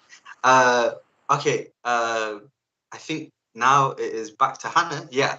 I'd like to ask you, kind of touching on, I know the book touches on mental health, kind of illnesses and depression as one of the main ones. Ifemelu kind of suffers when she is in America, in this foreign land, and she kind of, there's a passage where she mocks it almost, and she doesn't really believe that it's real, but it's still happening to her. Why do you think Adichie included this narrative of mental health in the African communities, and what do you think how do you think it is associated with belonging? Yeah, that's a really interesting question, because like I think the representation of like mental health in like different cultures and communities is really important, because obviously everybody doesn't know how everybody from different cultures responds to mental illnesses such as depression. And in the book, she doesn't understand what's happening to her, and she like you said, she mocks it and doesn't understand it. So I think maybe she was trying to show that it's not just like a westernized thing, mental health. It is something that affects everyone, even if the country that you're from or your like family doesn't recognize it as a like a legit problem. It's still there for everybody and affects them. And with the link to belonging, I think it can fall into it, because if you feel like you don't belong somewhere, it is going to affect your mental health, because you are going to feel like different and alienated and isolated, which does correlate with like depression. So it's quite interesting. Yeah. Absolutely. Yeah, thank you for giving us that take, because as much as Tabitha's looked at kind of the consequences of belonging being quite positive, and sometimes you're not belonging into a certain space for a reason, it's for the best, you've kind of touched on sometimes that excluding someone and making them feel like they don't belong can have drastic effects, and can be quite harmful to the psyche. So to bring it back to Tabitha, then you can kind of contradict this, or you can support my gatherings of your feedback. What are the effects of, you say the author of The Secret History presents belonging as problematic. What are the effects of this presentation? I think with her kind of presentation of kind of belonging as problematic, like I said earlier, she presents the repercussions as rather extreme of her repercussions of belonging, and I feel like belonging to an extent can be good, and as long as there's sort of an acknowledgement of the fact that you will never fully belong somewhere, and it's not like cultures, identities, and that it's not like a kind of jigsaw thing. You don't just fit in like that. It's always a bit of a struggle to kind of get there. You'll never 100% get there. But I feel like Donna Tartt's representation of it kind of shows a kind of more nuanced representation, because all of the characters, they're quite an intimate group, but at the same time you can kind of see the fact that one's the leader, so he's never going to fit in because he's still sort of leading the group. You've got the token girl in it who's not going to fit in because she's a token, and half of the lads view her as an object or like something to kind of go to bed with at some point.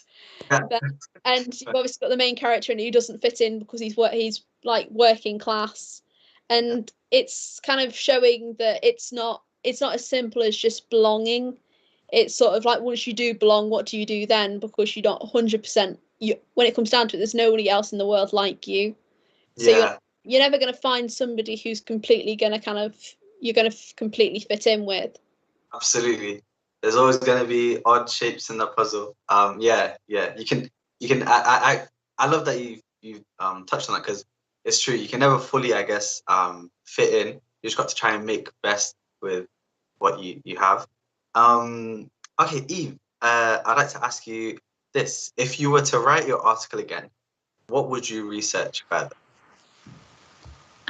So as I touched on earlier, because my personal experiences couldn't feed into all aspects of my article, I think it's very important that if I had more time to further this discussion, to seek more viewpoints from LGBT youth of colour, obviously, and include their personal experiences in my research, because I think it's vital not only to include the viewpoint of people that you're discussing involved in a social issue, but to centre the entire issue and the entire discussion about that issue around their viewpoints, because what is at the heart of it all is how representations in media of them affect their lives and their identities and their sense of belonging in society.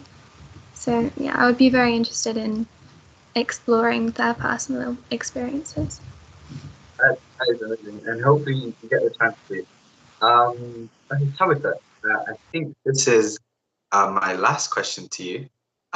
Within your article, you discuss notions of class and gender, and you've touched before on how they kind of present themselves as obstacles. In your in the novel, sorry, were they ever kind of not romanticized, but what were characters? Could characters use them as vehicles of kind of making their way through society and navigating through society? I think to a point. I think probably with Richard more so, with his kind of working class background, because to him, he's lying to the others about kind of being richer than he is, but he's very kind of firmly cemented within that background himself. Yes. It's all the way through it. It's like, I'm going to lie to them about this while he's acknowledging a certain part of his background or a certain association with his parents. And he can't really get away from that. And it's sort of, I think it's the lens through which he kind of views his friends and the kind of plot of the novel. Yeah. Whereas for his love interest, Camilla, who's obviously the token girl in the group, I feel like it's because we don't really get it from her perspective, and because for Richard, she's Richard's love interest, so there is a sense of objectification there. Yeah. So it's not, I think it's it is a vehicle which moves through the novel, because really she's got no choice, because she's the only girl, so that's her characteristic in a way. It's the fact that she's the girl in the group. So that's, and all of her kind of, whereas the others kind of presented as intellectual, she sort of presented as, oh, but look at her physical appearance. She's never really given in the article I tried to explore the fact she's never really given the opportunity to be intellectual. Yeah. It's so her genders with the kind of, that's her only real characteristic in a way. Wow. That's deep. Thank you for that, Tabitha. And to bring it as final remarks, to bring it closer to home, I guess, I'd like to, I don't think I gave you all the chance. I'd like to give you all the chance to kind of sum up, what does the term belonging mean to you on a personal level? I'd like to begin with Hannah. I think for me, I think it's like interesting, like what Tabitha said about belonging isn't always like a positive thing. Yeah. And I think as well, an interesting point is about how we're all at the moment, like in our generation, we're all sort of being forced to belong, even if we don't. Like everybody does the same things, and if you don't like the same things as what everybody's doing or posting on social media, you might feel like you don't belong. But I think it is important to remember that you don't always need to belong everywhere. Like there's always somewhere for everybody to belong. Absolutely. I completely agree. And I feel like we called our conference Longing to Belong. And I feel like the term longing implies that you're seeking it out and you're kind of yearning for it. And perhaps maybe that's not the healthiest way to think about it, because sometimes you have to instead of searching it, you have to find it in your home, with your friends, in your new environments. I know we're all at university. That was kind of hard at first to belong. But then I think everyone kind of comes to new experiences with their own sense of belonging, and you kind of, I guess, have to be steadfast in knowing that you belong already, and you don't need to rely on people. Maybe like the characters in your book, Tabitha, is making me think of how they're kind of looking for other people to give them a sense of belonging, and maybe that's where the danger lies. Thank you for that, for your personal kind of interpretation on the theme belonging, Hannah.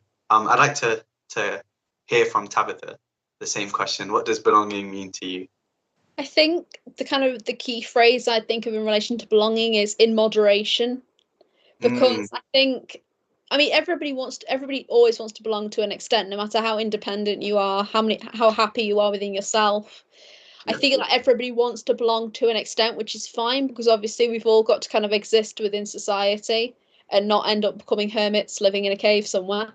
And we've all kind of got to belong to an extent, but I kind of feel like within that there needs to be an acceptance of the fact, well, I can belong with myself. I can belong in, because nobody perceives the world in the same way. Nobody perceives their society in the same way. So I feel like in essence you can belong within your own world, not in relation to anybody else, because even within identities, even with the fact that even with sexualities, gender, class, that sort of thing, nobody fits into that group in the same way. Not every gay person's the same. Not every person of colour is the same. Not every person of colour is the same race. Yeah. And obviously that's different. Not every working class individual is the same, because there's still that nuances. So yeah.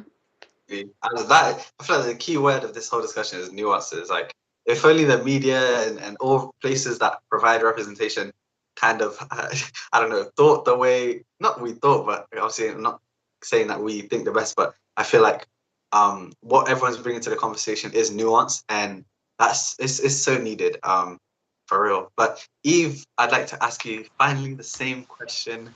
What does belonging mean to you? I think belonging isn't necessarily finding an environment or a group of people where everyone looks the same as you, or thinks the same as you, or feels the same as you. But belonging is finding an environment or a group of people who all accept you and all treat you as you want to be treated and as you deserve to be treated. I couldn't agree more, to be honest. That is a wonderful way to wrap this up. Thank you so much, guys, to the audience for listening into this insightful and necessary conversation around the theme of belonging, one that sits at our hearts. And thank you to our speakers, Hannah, Tabitha, and Eve, for sharing your research with us.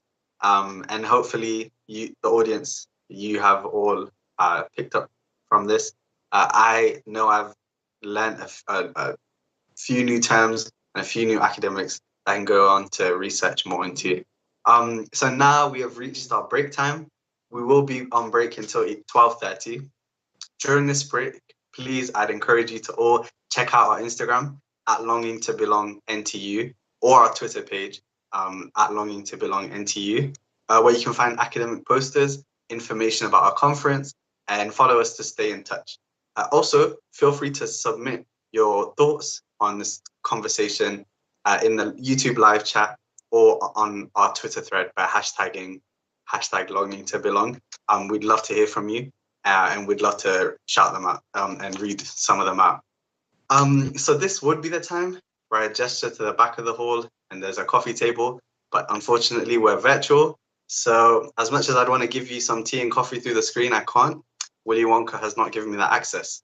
So please feel free to make yourself a cup of tea, get something to eat, and enjoy your break. And I look forward to having you back with us after the break.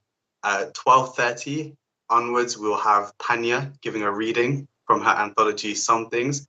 I can't wait to hear that. And I'll be in conversation with her. And then after that, we have a talk delivered from Helen Cousins from Newman University. So thank you so much for tuning in so far, and we'll see you after the break. Bye.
Hi everyone, welcome back to our Longing to Belong conference. I hope you've all had a wonderful morning, enjoying the talk with Eve, enjoying our journal panel, and kind of gaining an insight into what we think of the term belonging. Obviously now we're all excited for Panya's poetry reading. Panya Banjoko is a Nottingham local poet. Her poetry is fantastic. I won't even talk too much because I'll just let her poetry speak for itself, quite literally. I'm going to pass over to Panya now. And yeah, please feel free to get a drink and watch her perform. Thank you very much.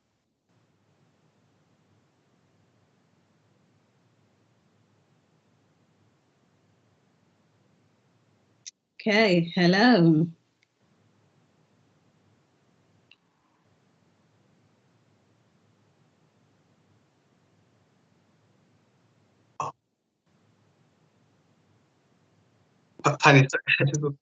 Okay, oh, sorry, I can still hear Dowd in my ears. Oh. So, introducing me. Okay.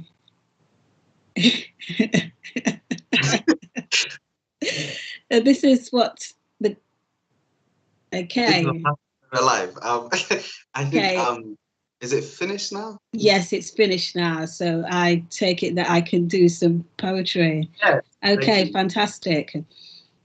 Yes, I mean, what would a Wednesday morning be without some kind of technological hitch? It wouldn't be a Wednesday morning, would it?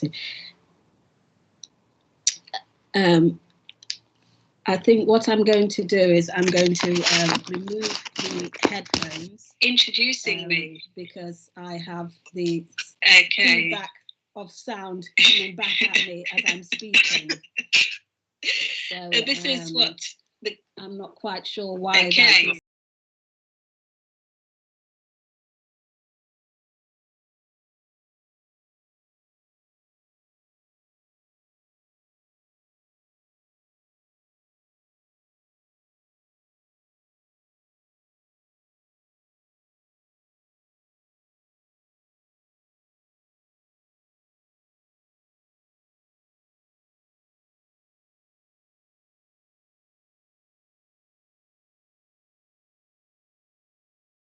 In tier 3, where everything has to happen online, and I'm let loose with this monster of a magic machine that I don't even know how to command in one way or another.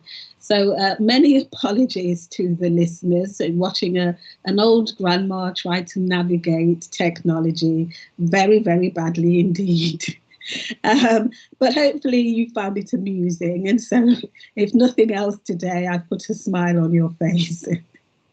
But it's great to be here, and thank you, Dowd, for inviting me to share some of my poetry as part of Longing to Belong, and what a great morning it has been listening to Eve, Makis, and the panel presentation as well. And yes, so I feel we've all settled down back to normality, and my technology is working, and I think I should perhaps, as a way of compensating you for that, share a poem. So I'm going to be reading from my collection, Some Things, as I've been very kindly asked to do. And I guess my collection is all really about belonging. I think the first one I'll share actually is one called They and Them. And it actually was inspired by a piece of artwork an artist called Keith Piper painted on canvas. His artwork was called the Black Assassin Saint, and it really spoke to me. And that, I think, it was produced in the 80s, and you couldn't really produce artwork like that now because it would be far too contentious.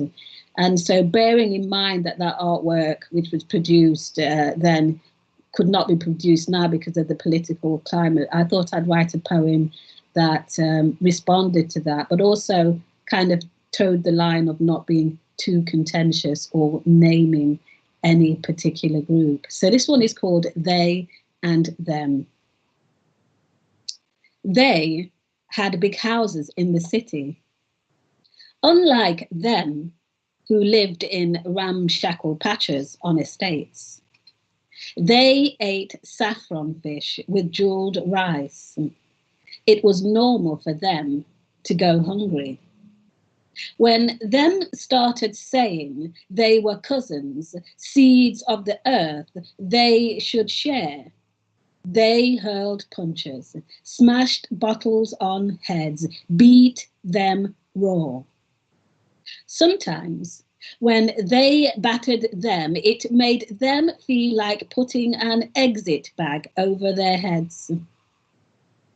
They made them build prisons and museums. Poached objects made them with clamped mouths fill the galleries. One day, it was too much for them. And with oiled throats, voices the colour of mandarin fish could be heard across the broken roads. And when the sounds became shapes, they ordered them to be quiet. And when the shapes became the butts of bayonets, they ordered them to stop. And when the butts became handles, they became frantic, feared bayonets with cutting edge. So they made up stories, wicked stories, about them stealing children and eating their toes. And when that wasn't enough, they said that the tails at the back of them would strangle women. But the women liked the tales of them. They grew angry, shoved them all into prison and released the wolves, cut out the wombs of the women, salted the insides and fed them to the pack. That was the last they heard of them. They were content picking their teeth. They didn't see. Out of the ruins of a doorless haunt, crawling cockroach-like on two bent, bloody legs, was one of them. One of them. Thank you. Thank you. And this is the new normal, isn't it? Performing to an audience out there in the atmosphere, the stratosphere, and you can't quite feel the vibrations coming back at you and hear the raucous applause. At least I hope. Or booze, whichever, but at least there's audience feedback. So that was inspired by a piece of artwork, and I do like to use art as a way of creating poetry, and I do find the work of Black artists really inspiring for that. And, I'm going to share, actually, as I'm on the art theme, I'm going to share another one, and I think it may well be Barbara Walker's painting that was on show at the Nottingham Contemporary and also New Art Exchange. And one of her paintings again spoke to me, and I felt that I wanted to respond to it. And you know, a number of these artists, a number of these Black artists, were painting or responding to themes, I guess, of injustice, and I suppose that's kind of like what I like, because I'm a bit of a political activist myself. You know, at least I fancy myself as one. Anyway, so this one is called When Art Speaks. With brush, I paint the snatch squad in bloom, squash militant berries to make the red, flecks of gold to cover the scars. Against a backdrop of magenta, I stain sloping views with the drunken face of bulldogs. With dye, thick like sludge, I dab until the canvas turns to mire, to hide the binding of your body in 50 feet of tape in front of infant son, gagged until you choke on the vomit they baptize you with as they bite you on the cheek and send you back in a van. And yes. Oh dear, my word. It's getting quite tense here. in my little office here, and I might as well continue. This one is called Riot, and kind of follows on from that, and it's about the 2011 insurrections that happened, at various places across the country. So it's simply called Riot. They said that Tuesday, as striding silhouettes saluted the air, that the hole in his padded jacket caused torches to flame and travel the country, and the feathers, as they spurted, glided kite-like and skittered in the August blue, twirling as they fell into a mass burial ground. All of us stared at our screens, watched as truth lay quarantined, waiting to become an Oscar-winning remake. And if you don't know about the 2011 insurrections, Google it, and see what caused the rage to travel around the country as well. So yes, as I say, I'm reading from my collection Some Things, and it's my debut collection. It was, I guess, it was about 20 years in the making to some extent. It had some poems in there that had done a little bit earlier in my career, and then some I wrote specifically for the collection itself. And some of them now have been made into films. So I do have a YouTube channel that you can see some of these poems made into films. And one of those is this one called One of a Kind, that's been made into a film. And it goes like this: One of a Kind. They had kept him 7 long years, hidden behind a crumpled wall in a cavernous shelter, set like a cage.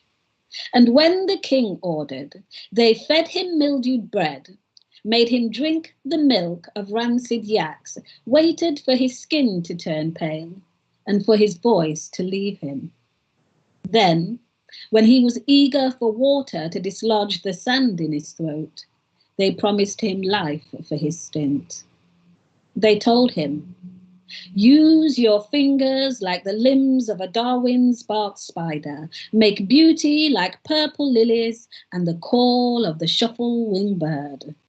With tools laid out like surgeons' instruments, he performed his vision, pounding like the call of a woodpecker. He softened and formed thick ingots of gold into sunbird tails.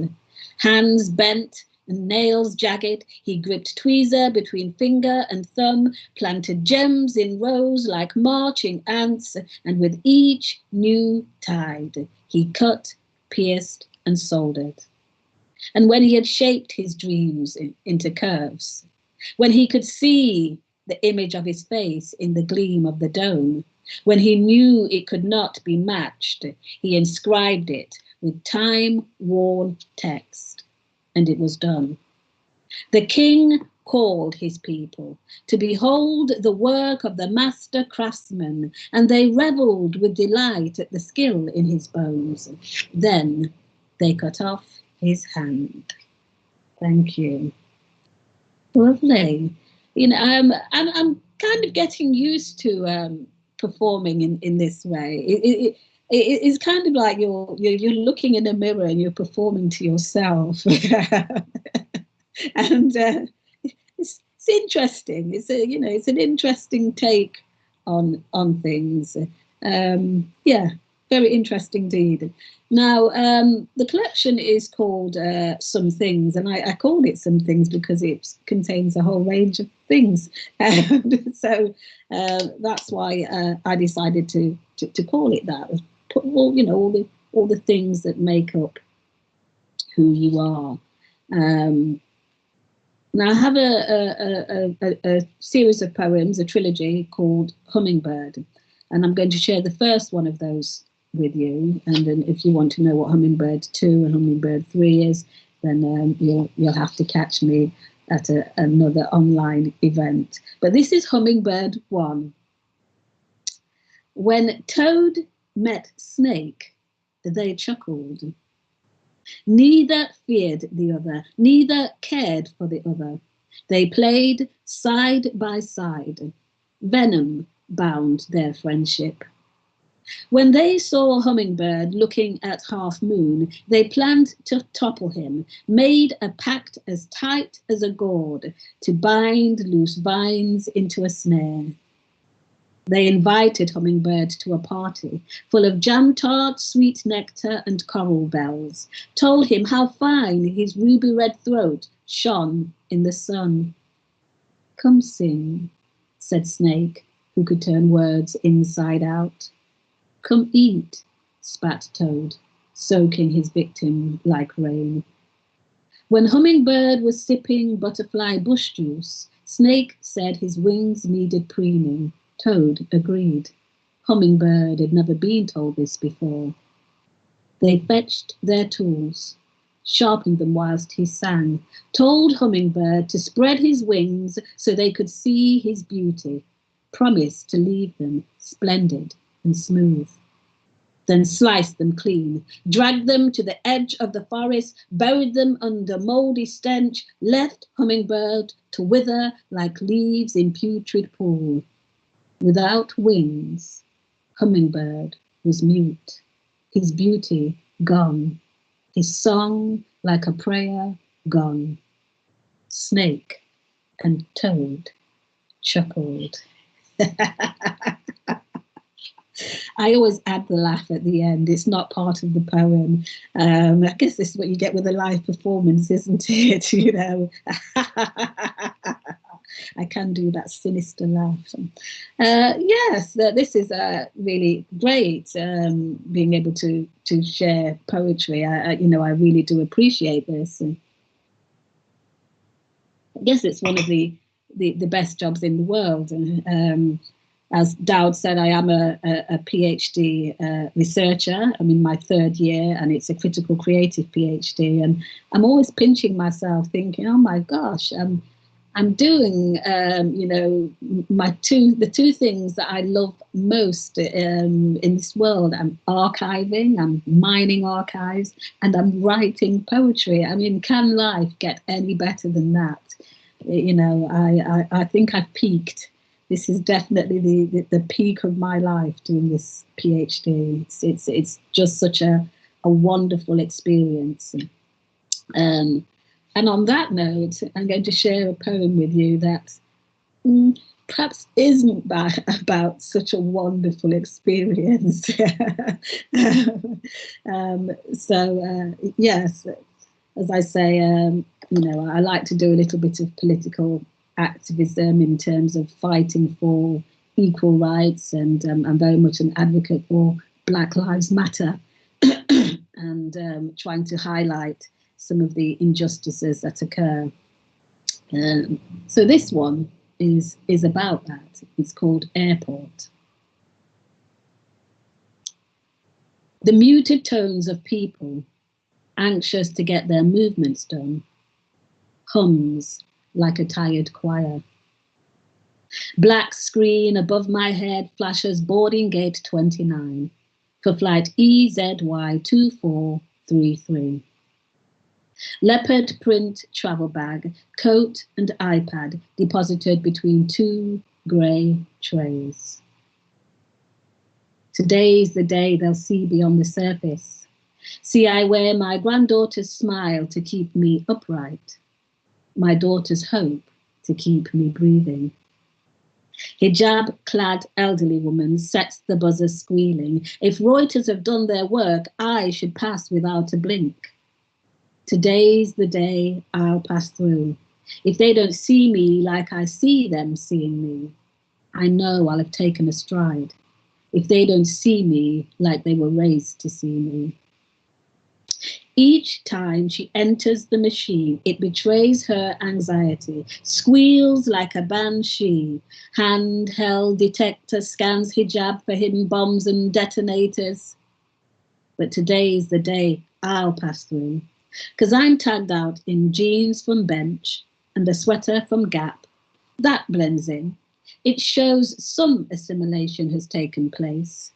I speak without much of a Jamo twang. Security clerk feeds tray through scanner like clockwork toy. He fires French in my direction without looking, although I know he sees me flinch. Je ne comprends pas, I reply, before his translation knocks me flat. Take off my hat. I spy hijab woman, fumbling to put on shoes. They've handled her plenty. Now, if I were Kate Middleton, before she met Prince William, would this happen to me? I don't know. I can only speculate. Do probabilities, percentages, ratios, guess. He orders me to stand to one side. His gesture says, you have yet to see the extent of man and his doing. He makes me stand.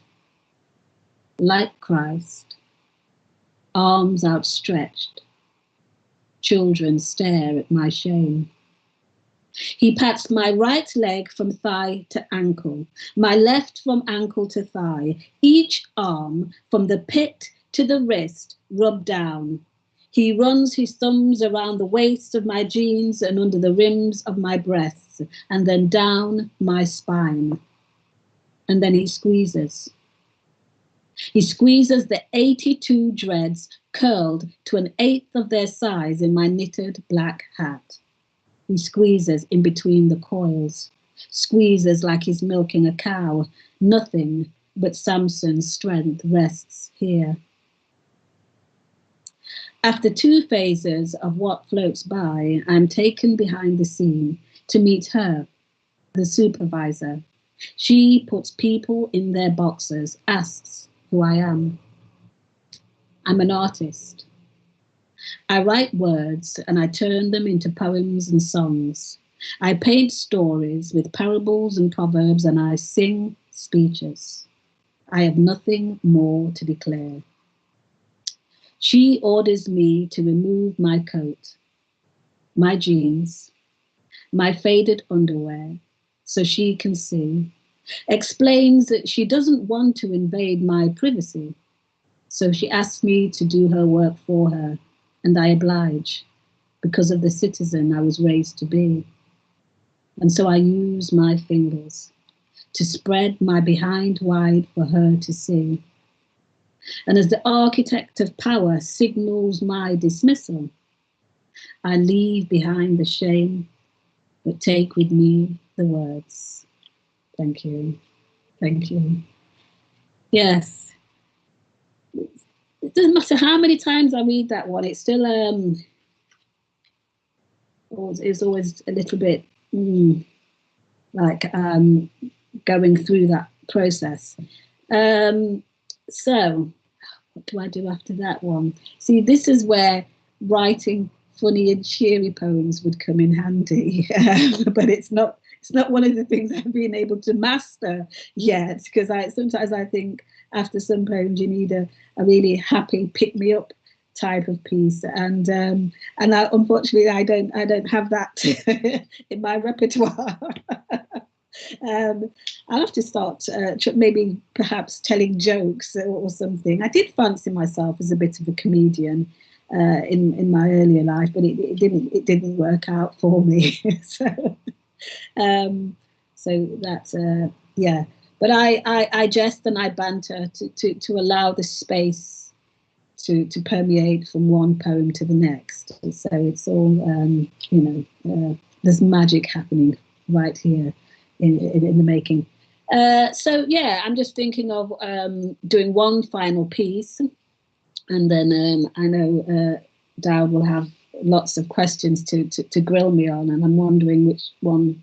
I think I'll do Living Without Proof as my final piece. It's a list poem, and it's kind of, as we're talking about identity and belonging, it's me kind of thinking about all the things that are put on me, and it would be great to live without these things. So it's called Living Without Proof, or worry, or simmering rage, or a noose around neck, or being told you're actually pretty, or where are you from? Or no, really, where are you from? Or no, really, really, where are you from? Or I do adore reggae. Or I love fried chicken. Or what up, girlfriend? Or you've got rhythm. Or you're so urban. Or is that your hair?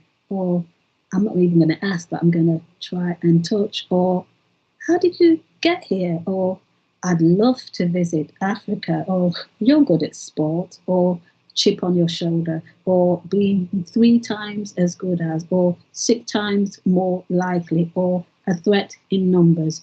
Or stalked in shops. Or first time I've met someone like you. Or alone in the village. Or the object of gaze. Or the odd one out. Or I don't see colour. Or whitened CVs. Or no green lights. Or crushed air. Or first-class measures. Or fractured justice. Or covered in scars.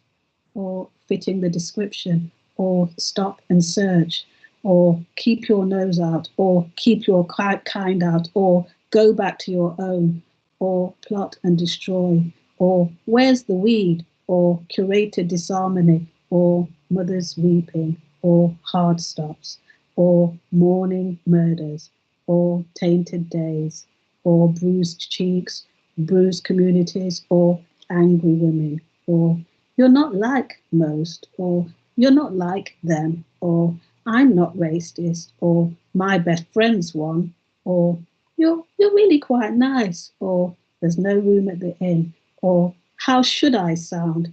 Or you don't look ghetto. Or you're far too aggressive. Or your anger's over the top. Or you're happy-go-lucky. Or you're killing us. Or you're killing us. Or no, really, you're killing us. Or never being able to change a damn bloody thing. Thank you. Thank you. Oh, brilliant. Yeah, well, when I'm saying brilliant about the timing. You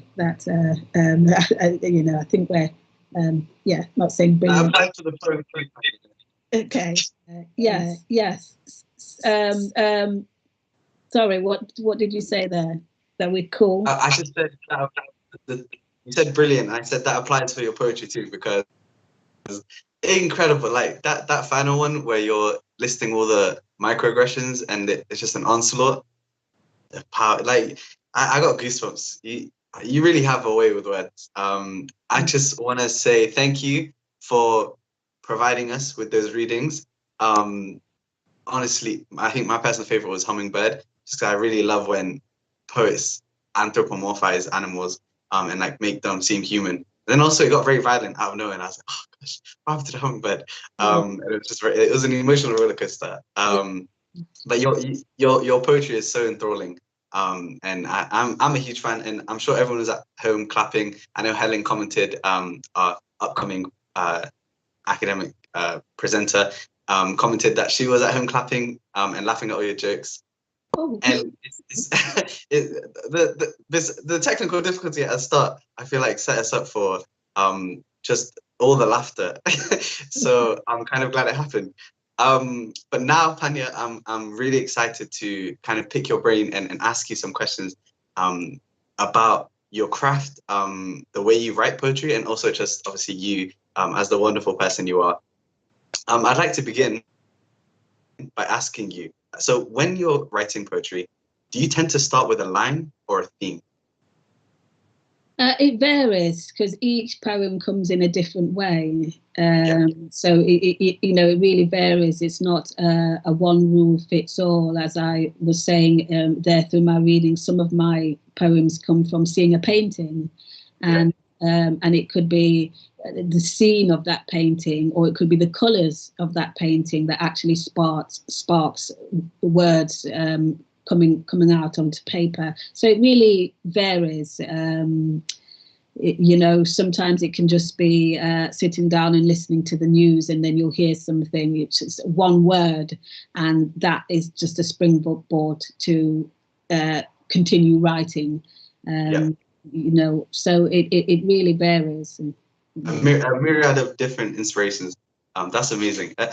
As a writer who loves writing poetry, how do you overcome writer's block? I'm sure you probably get that question often. Yeah, well, it's interesting that actually, because Sammy Davis Jr. said, writer's block is a luxury I can't afford. And I quite like that because I think for me as well, writer's block it's a luxury that I personally can't afford. Yes, I am doing a PhD, and so I have to write. Part of my PhD is about writing poetry. So I can't afford to be sitting down saying I have no inspiration. I have to find it, and then no matter what, you'll find inspiration, and it's work. Yeah, but there was also another writer, and I've forgotten her name, which is awful of me, who said that it's not about it being writer's block. That pause is about gathering new inspiration or regenerating again so that you can then have another period of intensive writing. So I would never look at moments of stillness as something negative or see it as a block, but perhaps it's just a point where we need to regenerate again and rejuvenate so that we can continue forward. Does that make sense? No, absolutely. Oh, I wish I could be writing this down. I'll just rewatch this, and yeah, I'm gonna take that because that's a gem. That is such an amazing way to think about it. Thank you for that. So I would just like to ask you, because even listening to your poetry, I think poetry just has such a profound way of getting across certain messages or even social commentary without kind of stating the obvious, and more so taking a more perhaps emotionally driven approach. So I'd like to ask you this: where do you think the power of poetry stems from? Okay, I'd have to say, what do you mean by the power of poetry? Just like sometimes even when I'm listening to poetry, I can't put a finger on why it seems so like it resonates so much. Sometimes it's not even, it can be the way the words sound, but is there something about poetry to you that just has this intrinsic nature of being powerful? I think poetry is definitely one of the art forms. I'm always I very much love poetry, and poetry is my life and my living. But I'm always cautious of saying poetry is better or does greater things than any other art form, because I get inspired by music and I get inspired by visual art, and both of those things impact on me and make me feel in a particular way. And I think poetry is one of those things too.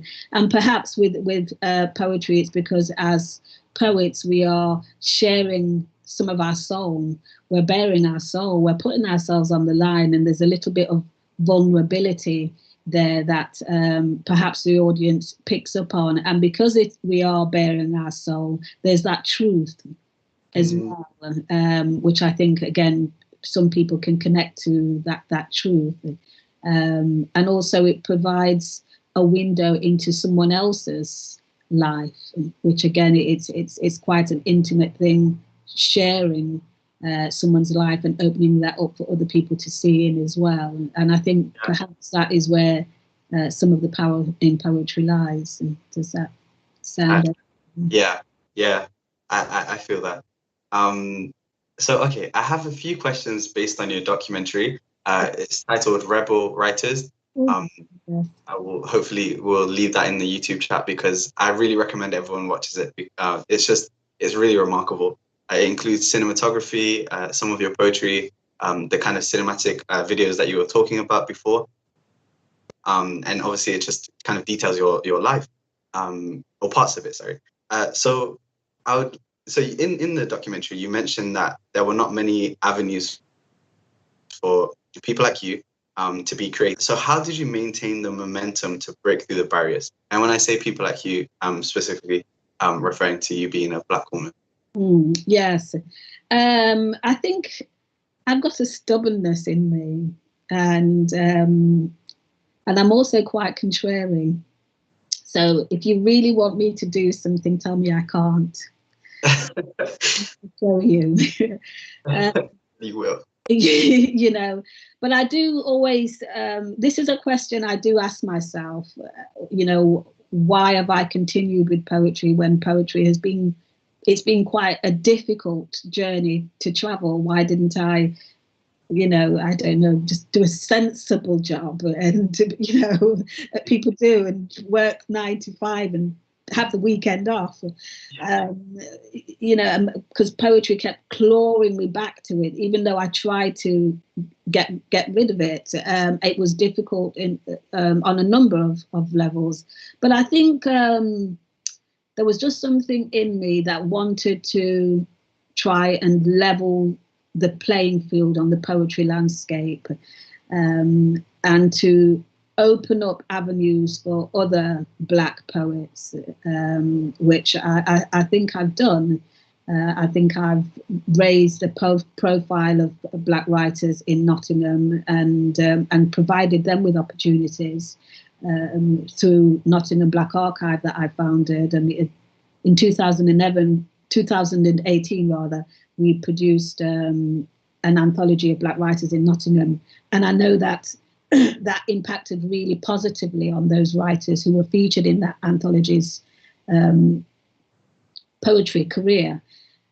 So yeah, I guess it was just a stubbornness, but also a sense of injustice. The fact that it was unfair that the poetry circles weren't open to people like me, and I wanted to make a stand against that, because somebody has to make stands against certain things, and that's one of the things that I wanted to make a stand against, and say, well, it's not fair that you're not providing these wonderful opportunities to everybody. Yes. So I made I've been making a fuss for many years. And we thank you for that. Honestly, paving the way, like on a personal level, when I was applying to NTU, and I looked and I saw that you were doing a PhD here, and I looked into your poetry, I was just like, that's incredible. There's a Nottingham poet who is Black and who is paving the way for other people who, I mean, I don't call myself a poet, but I do love writing poetry. And to think that for me, there could be a profession in that, and there could be a chance to pursue that, is empowering. And yes, I thank you, and we thank you. But I'd also like to ask you, this question actually came up whilst I saw you read your poetry, and that is, how do you feel when you release your poetry to the world, in terms of poetry readings or even publishing your own anthology? Well, I mean, this period of time that we're in now is really quite an interesting one, because most of all of the performances that I've been doing are online, and as such, they're recorded. So they're there. They're there. And this is something new for me to come to terms with, because I don't like looking back at it. I actually have now decided that I like poetry in real time, where you can go and you can perform and you can go with the flow rather, and feed off the audience's energy, and know that when you walk away, there's no record of that anywhere. Whereas now there is this poetic footprint that is really quite scary. I mean, you talked about my my documentary that City Arts filmed. I can't watch that. I cringe at seeing myself back. So I think for me, once I put it out there, I don't want it coming back at me. I can understand that. You just want it to be out there for the world, not for yourself. Well, hopefully hopefully we can get, one day we can get back to how they used to be, and we can watch you live in person, and you'd prefer that anyways. So I'd like to now kind of ask you a question, not necessarily about well, it's still about poetry, but it's also tied into your other your jack of all trades. You do so many different things apart from being a poet. Obviously there's the archive. I know you're also a primary school teacher, and just a creative person. Kind of, I don't know how you managed to do it all, but you do. And so I'd like to ask you this. Me personally, I fell in love with poetry when I was in primary school. There was this poem called No Breathing by Michael Rosen. I don't know if you've heard of him. But that just hooked me in, and I found it like the way he chose certain words to create humor, or like even just like, yeah, like make me laugh. I was just like, oh, I want to find out more about that. And then as I grew up, obviously, I came to know it as what we call it, poetry. But I would just like to ask you, do you read your poems to students, and how do they react to poetry? Okay, yes. Well, I'm not a primary school teacher now, because I'm doing a full-time PhD. But when I was teaching, of course, poetry was very much part and parcel of everything that I did. And I used poetry in a number of different ways. I even had a poetry club. So children would come after school, and we would do poetry, and I used it in a number of different ways with the children. Yes, as fun and as a way to explore words, but also we did performance poetry. So we worked towards putting on an event, and you could see children who were shy and low in confidence growing over that period. And then when they performed their work, they were even more confident. Wow. So using it to build self-esteem, but then I also used it with children who had English as a second language, and we would look at poetry that was, very repetitive poetry. So it had a repeated refrain so that they could say a phrase over and over again. And again, working towards them sharing their poems. And it really did improve speech. It did improve speaking, and it did improve listening. So I really do think that poetry could be used more in the curriculum. I use it because I am a poet, and I can see the value of that. And I know there are organisations like the National Literacy Trust that takes poets into school to do those work, but I think there should be more. There should definitely needs to be more, not less, because it can help in so many different ways, and even in terms of getting children to articulate a particular experience. You can use poetry as that tool. It's okay to say how you're feeling in poetry. It's a wonderful tool to teach, and I used it all the time. Wow. And I do know who Michael Rosen is. I used his work quite a lot as well. Nice. Yeah, I love him. But honestly, your students are so lucky to have you, because I wish I had a poet as a teacher. I would have I would have loved that. And I agree, I think it really should be incorporated more in the curriculum. So I know the Nottingham Archive is a mission close to your heart in finding Black writers from Nottingham. Could you tell us a little bit more about this for the audience, just to know a bit more? Okay. So again, this is where it shows that kind of contrary aspect to my personality. I'd been involved in museums and galleries in Nottingham for a very long time as a freelancer, delivering off the peg sessions. And I was able to see that there was a gap in terms of the museums at that point, which was around 2007, around that period, were not really telling my story of what it was to be an African Caribbean person, outside of narratives about the transatlantic slave trade. And I felt there was much more, well, I know there was much more to my story than slavery. And so at the time I was doing an MA in Museum Studies, and I thought, well, you can't beat them. I definitely knew I could not take on and win the heritage sector. So if you can't beat them, then what you have to do is build an archive. Simple. I built an archive, and even throughout this pandemic, people have still been donating. I've received a donation recently of 117 items into the archive. So it's about documenting Black history, heritage, and culture in Nottingham, and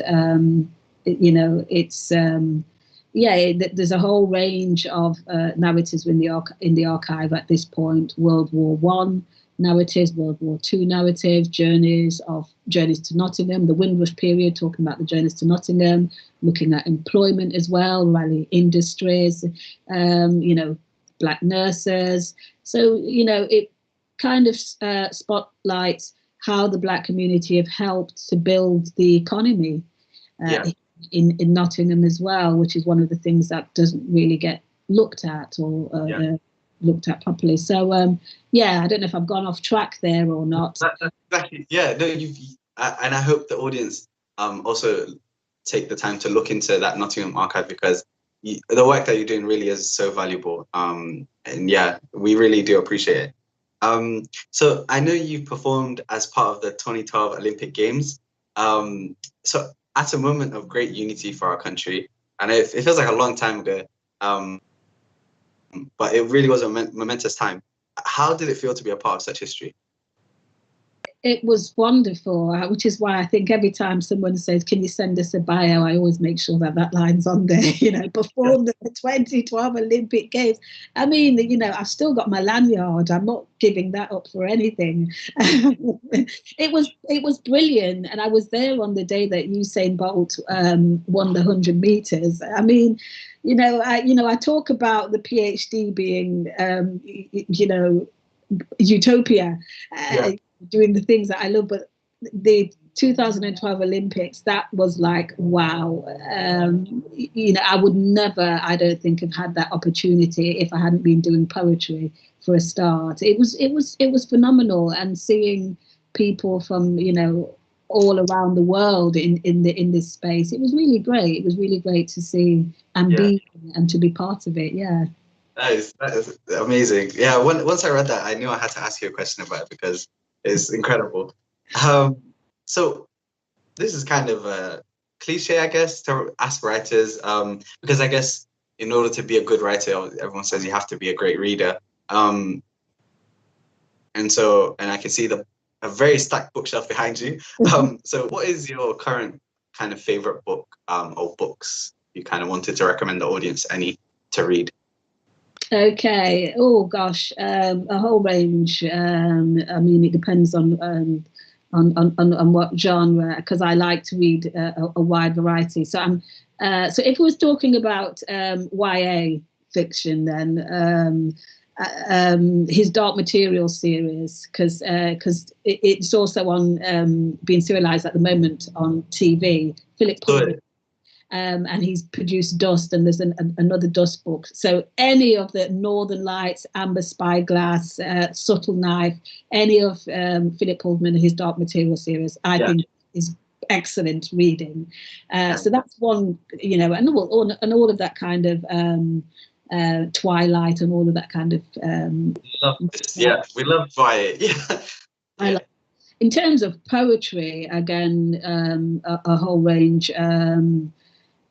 Claudia Rankine is one of my favourites, and Kai Miller too. Kai Miller does poetry as well as fiction. His August Town is actually going to be made into a film by Steve McQueen. So if you haven't read August Town, read August Town. It's brilliant. That book had me staying up really late in order to finish it, because I couldn't put it down. That's what that book did to me. But then there's also Jacob Ross, and one of his books is called The Bone Readers. He's got a second one out as well at the moment. So I would recommend anything that Jacob Ross is doing. Now, I'm aware that, I did mention Claudia Rankine, because I'm aware that might be all male heavy there. Bernardine Evaristo, of course, Girl, Woman, Other, Booker Prize winner, but it is a good book. It is, I read it before she became a Booker Prize winner. She came to NTU and did a talk, and I supported her at that event. So, Bernardine Evaristo, Girl, Woman, Other. I mean, I could go on and on and on. Those are wonderful. That's a great place to start. I'm definitely gonna check out August Town, and Bernardine Evaristo will be coming up in Helen's talk too, because she really she's a wonderful writer. So I do recommend that. I support you in that recommendation. So now this question is kind of back to poetry, but bringing it back to kind of your personal life. What are your thoughts on the poetry that lives and hails from the Caribbean? So that's a really good question, actually, because part of what I'm doing at the moment is writing my whole journey of how I became a writer, more in depth, and looking at the writers that I interact with from the earliest point.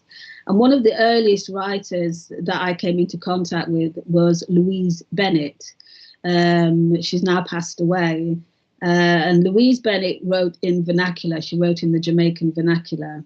And she was never really lauded until quite late in her career, because she chose to write in Jamaican dialect rather than in standard English. So I have a great deal of respect for Louise Bennett, because she was basically saying, no, I'm going to hold on to my Jamaican identity. What I'm using here is nation language, which Kamal Braithwaite talks about, the language of the submerged, the language of the disenfranchised. And she was holding on to that and trying to give it some status, even when people weren't respecting her or lauding her for that. So Louise Bennett is one of the writers I would actually put up there at the top of Caribbean writers who I really respect. And then writers like dub poets like Muta Baruka. He's a dub poet. He's again a poet that I came into contact with as a youngster listening, and he dub poetry. He did his poetry with a Jamaican rhythm, a reggae rhythm in the background. So yeah, I think that the Caribbean poetry definitely is an influence on my poetry. You know, and that whole storytelling aspect, I think you can see in my work as well. So I'm definitely influenced by people like that, and Linton Kwesi Johnson and Jean Binta Breeze. They're all poets that I listened to as a youngster, and poets that I still respect now. Incredible. That is, and I love how you mentioned kind of the nature of oral storytelling being so prominent in your culture. I can completely relate to that. In Somali culture, there's this thing called gabe, which is kind of poetry. And when I found out that Somali people in Somalia actually write poetry, it transformed the way I saw kind of poetry. I think reading poetry just in the English language can sometimes be quite limiting, because you forget that every country around the world have their own kind of poetry, and there's power in that also. So I'm really glad that you brought that up. I'll make this the final question, because I do want to ask you a few questions that the audience have asked. Okay. I have so many, but I really could go on, but I'll stop there. I'd like to now bring it to Nottingham, since we are in the City of Lions. How has Nottingham served as a source of inspiration for you? Oh, wow. Has Nottingham served as a source of inspiration? Well, I mean, Nottingham is forever a source of inspiration, because I wouldn't have started up an archive if I didn't feel that there was a gap in Nottingham, because we do have a national Black cultural archive in London. I mean, that's a really tough one. Has Nottingham served as a source of inspiration? I mean, at the moment, what I'm doing, I'm writing a collection of poetry, and it is inspired by the goings-on during the 60s, the 70s, and the 80s in Nottingham by Black political activists. So that is what is the source and the stimulus for my poetry. So the activists who started up the first Black supplementary schools, or the activists who lobbied against Raleigh Industries to make them, amend their employment policies and practices so that Black people could work at Raleigh. All of these are inspirations for my poetry, my own schooling as well, going through the education system, because I was born in Nottingham. So, I'm that first cohort of Black children going through the education system for the first time. That is full of stories, drama, trauma that I'm writing about now. So yeah, I guess with it being a place that I was born and bred, it is the the root of everything that I write to some extent. This is wonderful. That's like I feel like the question kind of is answered, yeah, just like by listening to your poetry, because I feel like it shows the way you kind of unpack your childhood and adult life and all parts of yourself in your poetry, and just being born in Nottingham. I guess it will forever act as a source of inspiration for you, which is quite beautiful. I'm gonna quickly check the chat and kind of ask you these questions from the audience. Okay. Okay, I'll begin with Oliver Shaw's question. Thanks, Oliver, for sending it through. He asks, where are your most prominent sources? So that's the question I just asked. So I'm not going to ask that, actually. I'll skip to the next one. As you can tell, this is live. I didn't get a chance to screen these questions. But Helen Cousins has asked, would you describe your poetry as experimental? And if so, in what way? Or if not, how do you work with form as a poet? Okay, I would actually, Helen, consider my poetry as experimental, because when I first started out doing poetry, I started out as a dub poet and as a strict performance poet. Then performance poetry wasn't really revered as it is now. So a lot of people who were doing dub poetry at that point didn't want to be associated with doing dub poetry. And I was one of those to some extent. Although I wasn't a big name, like somebody like Jean Binta Breeze, who didn't want to be defined as solely as a dub poet. But I understood the reasons why. Because I wanted to be published, and so I knew that there was a particular type of poetry that needed to be written in a particular way to sit on the page. So what I tried to do was merge the two. I think I've been successful to some extent, and it is experimental, because essentially I am still doing performance poetry, and it still has that undercurrent of dub poetry, but what I'm doing is presenting it and tweaking it in a way so that it still sits and reads well on the page. So it can stand up and do both things. You can have an experience in a live performance of me saying it, but you can also go to the book and you can still have a good experience from how it is laid out on the page. I'm still tweaking that, but I think I'm almost there.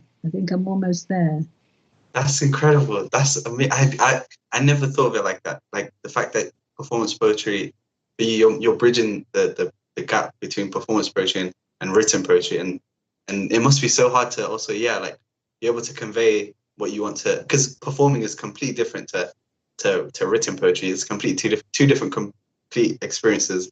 And the fact that you're kind of you've already managed, because I've read some things.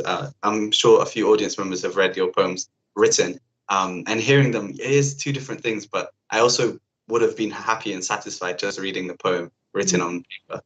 So I think you've achieved it. But feel free to speak. I wouldn't stop you there. And I think the final question, since it's close to 1:40, oh man, this flew by. This is from Jake, and he said, Loved your works. Do you place an order of importance in emotion within your poetry? Great question. No, I don't actually. I guess it comes out strongly emotive because I try to find the truth in whatever it is that I'm presenting.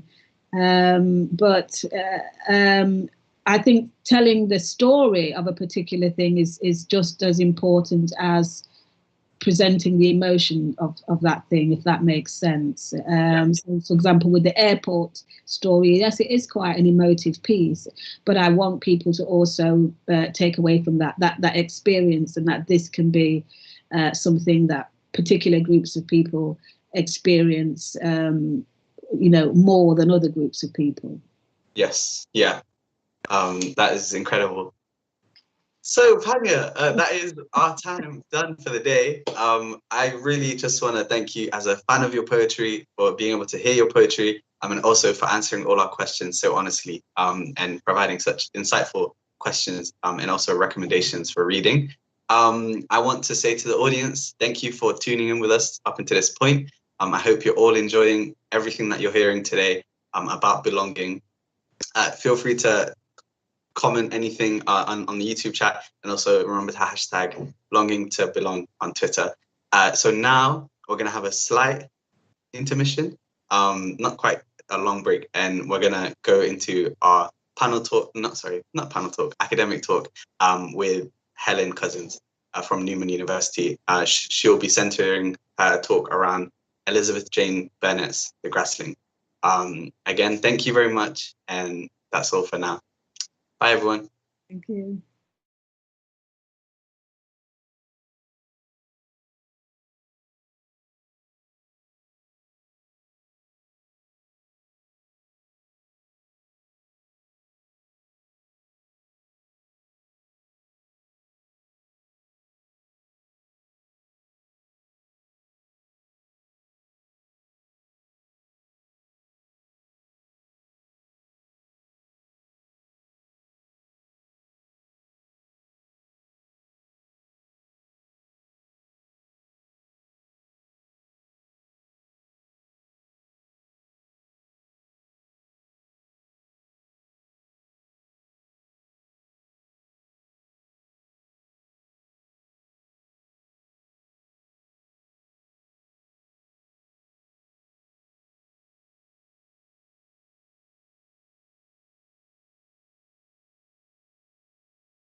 Hello everyone, welcome to the conference team panel.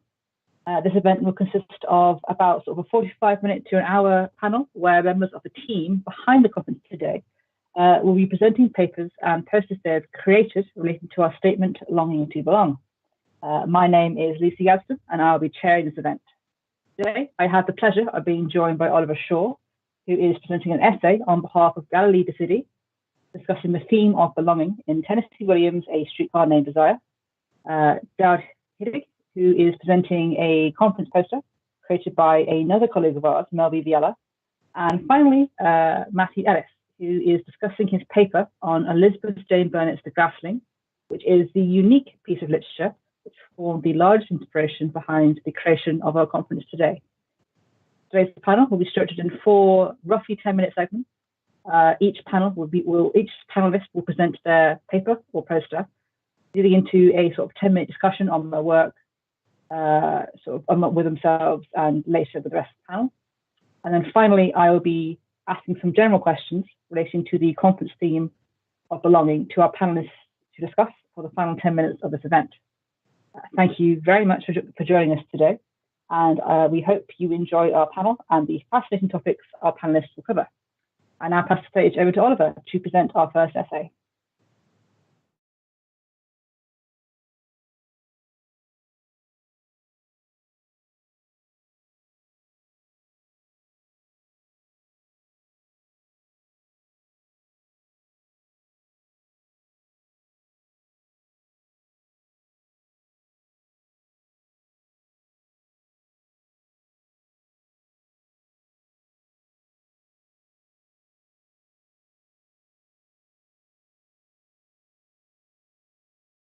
So, A Streetcar Named Desire by Tennessee Williams is a Southern Gothic play that also depicts belonging. The play does not only address how Blanche struggles in adapting to life in New Orleans, but it also addresses how her class and gender contribute to how she struggles belonging in a society that recognizes her views as outdated and does not benefit her.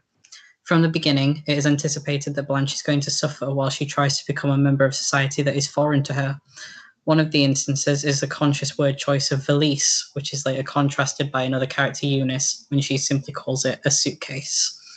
The use of the 2 words show a class difference, a difference that makes Blanche uncomfortable, which is shown through her brief responses, monosyllabic words such as no and thanks. The difference in social class between Blanche and the people around her continues to surprise her as she becomes exposed to things that she believes would not be tolerated in a middle-class society. Blanche being unable to finish her sentences after the ordeal with Stanley being physically abusive to Stella. I'm not used to such violence is so emphasizes the culture shock that she experienced. Blanche is a Southern belle and comes from a culture where the men are courteous and well-mannered, but unfortunately she is now in a society where men use animal force. With the way that Mitch consoles Blanche in a casual manner, sit down by the steps and have a cigarette with me, it confirms how Blanche does not belong in the environment that she is in. Stella is the embodiment of where the play is set, Blanche's sister. The play is set in a city that is neither here nor there. Geographically, New Orleans belongs to the southern region of the United States, but economically and culturally, it feels like the northernmost point of Latin America. Despite Stella being born in the South and raised on the Southern values that Blanche expresses, she adapted to life in the North, economically and culturally. Therefore, with Stella lacking a strong stance on where she belongs, either with her sister or husband, she becomes a battleground for both characters to fight over. Gender also plays a role in belonging. The rush that Blanche feels to get married and live a domestic life is merely a product of the society that she lives in.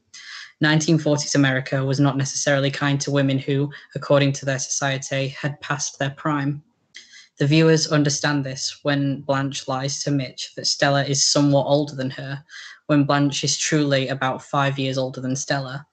Her so-called game of deception, willing and conscious, though naive and calamitous only to herself, is merely the result of her upbringing.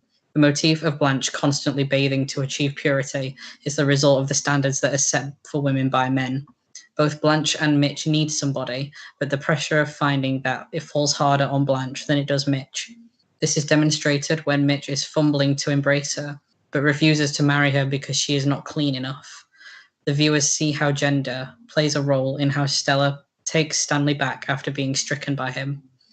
Marriage for women in the 1940s was more of an economic arrangement. Williams deliberately presents Stella with a narcotized tranquility facial expression to draw sympathy from the audience. He does this because in that time period, it was common knowledge that if a woman were to divorce her husband under any circumstance, she would be shunned in society, and Stella tries to avoid that by refusing to make too much fuss. In these examples, Williams exhibits how women did not belong in a society that is constructed by men. To conclude, Williams exhibits how to belong. You must meet a criteria. Williams uses Blanche to reveal how her being ostracized and driven to madness by Stanley is the result of her not meeting that criteria. With Blanche not being monetarily worth anything, she has no value to Stanley. With Blanche not being as young or as clean as Mitch would prefer, she has no value to Mitch. With Blanche being unsupportive of Stella's new life, she has no value to Stella. What has been presented throughout the play is that belonging is essentially nothing to do with oneself, but to do with how convenient an individual is in the environment that they are in. And that concludes the essay.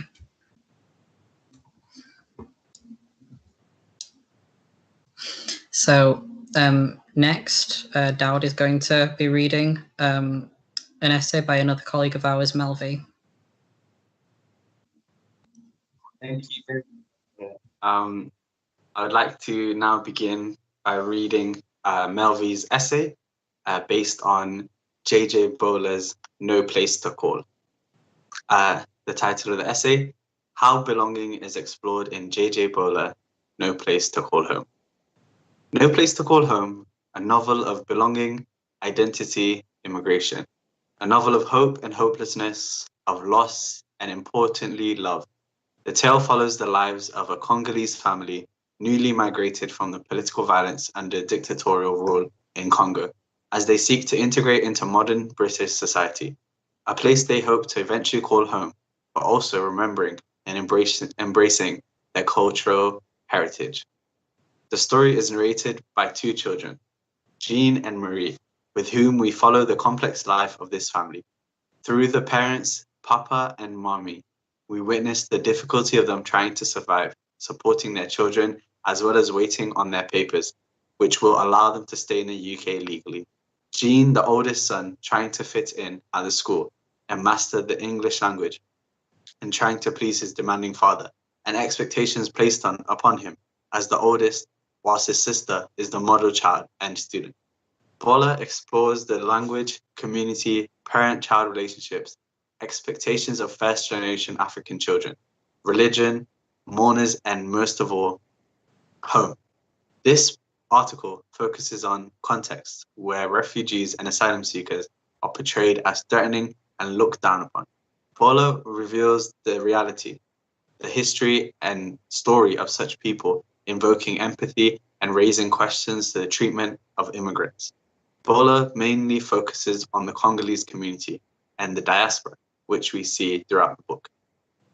Thank you, Melvi, for writing that book review. And I will now like to pass on to Matthew, who will present his essay on the Grassling. Over to you, Matthew. Hello, my name is Matthew, and I'll be reading out my essay on the Grassling by Elizabeth Jane Burnett. As said before, this novel was the source that the idea of belonging sprang from at the start.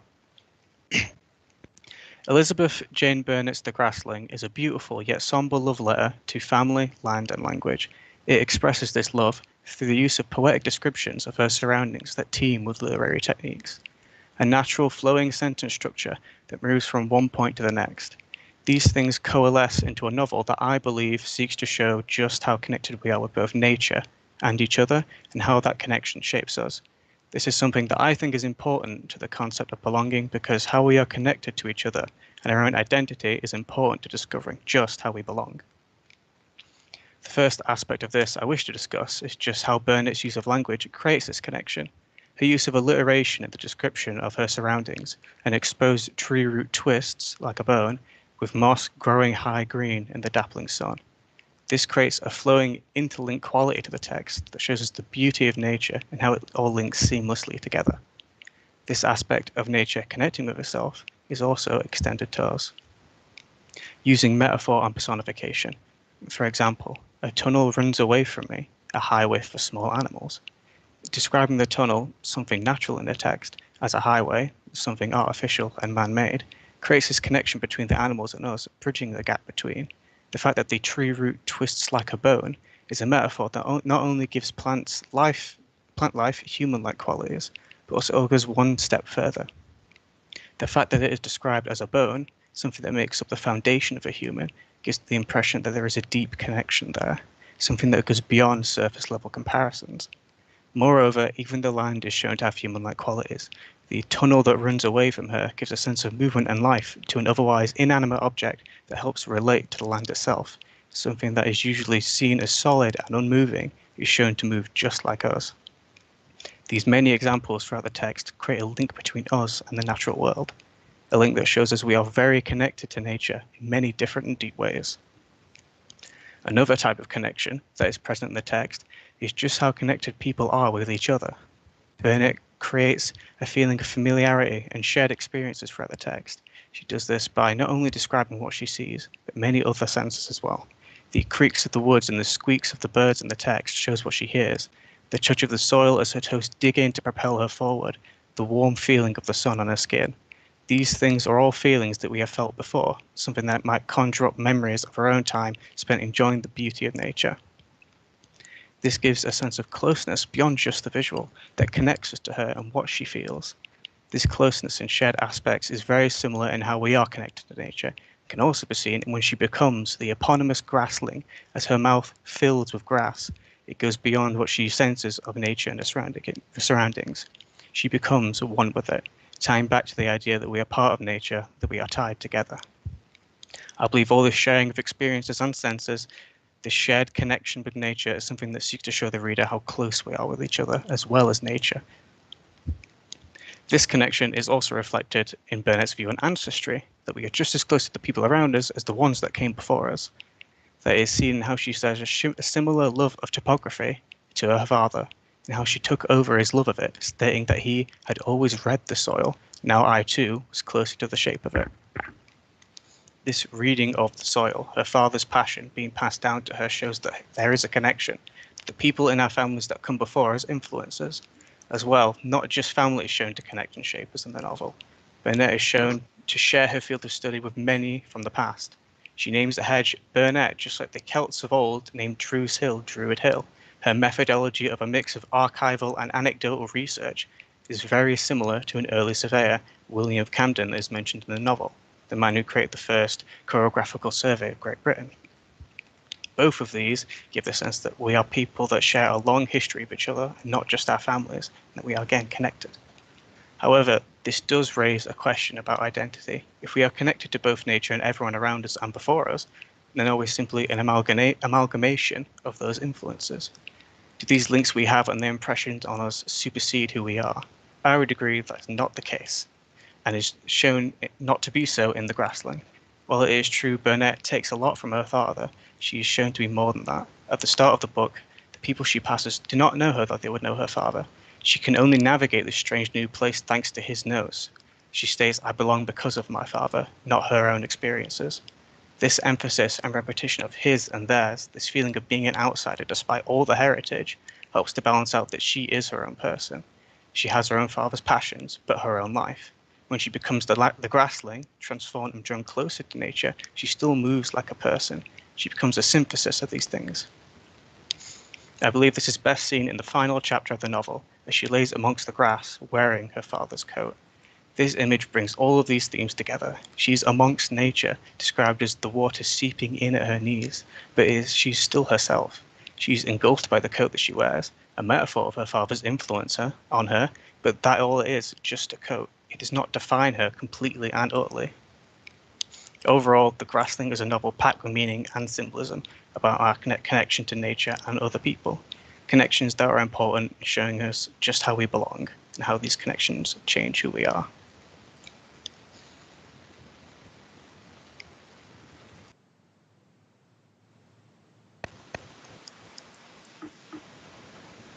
Okay.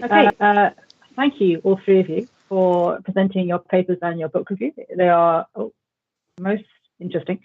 And I have prepared some questions for each of you, if you don't mind, just regarding what you've read out and what you've thought about your pieces. So get these up. Oliver, let's start from the top. Obviously, you didn't write this essay. It was written by Gallery. But I just want to ask, what did you sort of take from it after reading it for the first time? Like, how did you sort of connect to it, and your own thoughts on sort of your own thoughts on A Streetcar Named Desire? Because I do understand that, like, it's a piece that you feel, it's a work that you feel quite close to. Yeah, I really like A Streetcar Named Desire, and I really resonate a lot with Tennessee Williams's work, because a lot of his work kind of reflects on him growing up in a hostile environment after he realized that he was gay. So, like, that's something that I resonate with a lot in his work, the whole longing to be accepted and whatnot. And in A Streetcar Named Desire, it's probably his most famous play, but it's one of my favorites. And I never really, when I studied it at A level, I never really thought too much about Blanche longing to belong, with the whole thinking about, like, where how, like, people are kind of the characters. Oh my god, I'm butchering this. How the characters kind of represent, like, their own eras, and how Stella represents the present and New Orleans as a whole, and the whole mediator in the situation. Yeah. So obviously it's something you feel very strongly about, but you're saying you've not really, before you sort of read this essay and recontextualized the piece, you've not really considered how it sort of explores Blanche's feelings of not really belonging in the place she finds herself in. And yeah, really, that's quite interesting to you to think about. Sorry, can you repeat that last bit? I said, presumably that's quite interesting for you to think about yourself, because I think you feel feels reflected in the things you read. Yeah, because obviously, like, Blanche comes from a place that's quite old-fashioned. I think it's implied that she, lived on, like, some kind of plantation or something, and lived a life of luxury. The whole, like, middle class versus working class kind of struggle, she's really not used to it, and everybody around her kind of treats her very much like she doesn't belong. Yeah. So do you think she never sort of gains that feeling of belonging, and ends up being punished for it? I mean, the story is modern tragedy for a reason, She never really gets accepted. At the end, she's taken away after nobody believes her. And if you've read the play, I don't want to say anything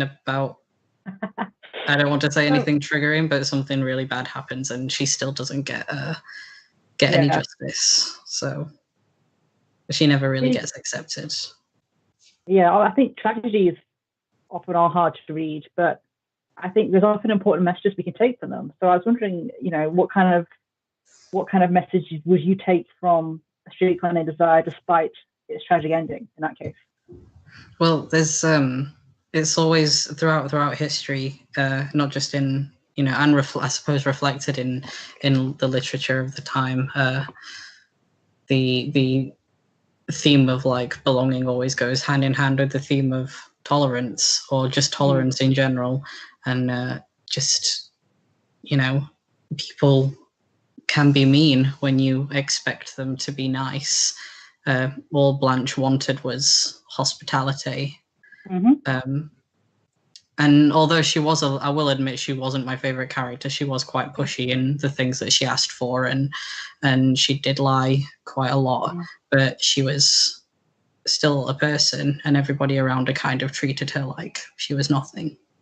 I think it's interesting to think about sort of tragedies and how they sort of tie into this idea of being in a place you don't belong. I mean, you think of, the great tragedies from Shakespeare, Othello, like, prime example, you have a main character who throughout the play is seen as not belonging in the same space as the rest of the characters, and gets punished for it. So I think there might be something you can sort of draw from that, I think. What are your thoughts on that? Yeah, I very much agree. There is kind of a thread that runs through most tragedies, and there's always a lesson to be learned in most of them. But rather than rather than the hero is successful, it's the hero. You have to learn from the hero's downfall. Well, in that case, just moving on, a different question, just before we move on to Dowd. What did you sort of feel? You obviously have your own thoughts. I'm just wondering how you felt about the conclusions that Gally made in her essay. Sorry, Lucy, was that question to me? Oh, it was to Oliver. Sorry, I wasn't clear about that. That was just my final question for Oliver.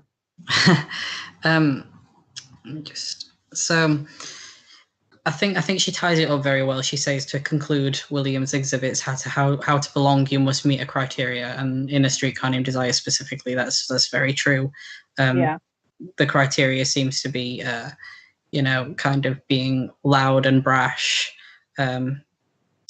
rather than kind of delicate. Because, and I know that sounds quite odd, but she's like a southern belle. She doesn't. She sees aging as a bad thing, and doesn't like that the men are brutish. And the poker scene, she's never seen anything quite like that before in her life. And she obviously doesn't meet the criteria of working class New Orleans, and therefore she's kind of ostracized. Yeah. So you could say perhaps her naivety. Back to what we're talking about, her naivety is what leads to her downfall in many ways. Oh yeah, for sure. She obviously is very behind, like Galilee said in the essay. Each kind of character represents a different era of America. Like Stanley kind of represents the American dream and the New Age, and Stella is kind of caught in the middle, whereas Blanche is still kind of very deep into Southern Belle, kind of hospitality, everybody kind of needs to kneel at my feet kind of tradition. And it's just sorry. You're right. It is a very fascinating novel to sort of dig your teeth into, but unfortunately we don't have unlimited amount of time. So I will move questions over to Dowd, if that's all right with everyone. So Dowd, obviously you were reading a book review by our colleague Melby, and I just wanted to, obviously, again, this isn't something you specifically wrote, but I just wanted to ask you, why do you think the book that Melby sort of chose, the story that she chose to review, why do you think that one in particular was important to talk about in relation to sort of our conference of longing to belong? And do you have sort of any thoughts of your own on the conclusion? Well, to speak on behalf of Melvi, just briefly before this conference, we actually had a discussion, and she kind of gave me a summary of why she chose the novel, which was because obviously she is, well, not obvious, you haven't met her yet, but Melvi is, she's Congolese, so having writers kind of speaking on that experience, being Congolese, traveling to the UK, kind of assimilating into British society, which is a key word that I think is often brought up when talking about the immigrant experience. She kind of thought, when she thought of the word belonging, I guess she thought of home, and where really home is. And so I think her aim by reviewing this book was to kind of bridge that gap between those two different homes. Well, thank you very much for helping out. That's good to know that Melby has thought about that and had things for you to share. Is that echoed in sort of your own thoughts in it as well? Thank you for asking, actually, because definitely I think being of a Somali background, my parents have a similar story of being immigrants coming to the country, and growing up in that kind of environment. I saw I saw what it means to assimilate into a society every day as I was growing up. And the most apparent times were in the playground, and I'd see my mom slowly talk to the other moms on the playground, or slowly start to speak English. And that was just, to me, as a young kid, obviously I'm not aware of it, but looking back, I think I was aware of how kind of I wasn't really like the other kids, but at the same time, it wasn't made too, I wasn't ostracized for it. I just knew that there was a difference there.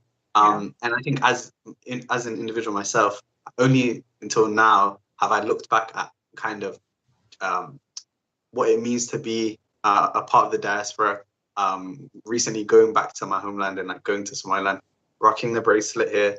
I kind of have an affinity for my land. And once I realized that there's like true power in loving where you're from originally and your motherland.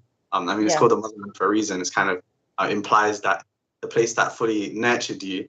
But then also appreciating your new life in the UK. And kind of, sometimes it can be dizzying being from two different places because you don't really know where you truly lie. And I think that's often brought up in the diaspora experience. And I think that's what Ola tried to encapsulate in this novel. Yeah. Well, I think that just goes to show how important it can be for writing like this to exist and to be known. Absolutely. And I can see that why, therefore, Melvie would want to highlight it and bring it to the forefront with a review.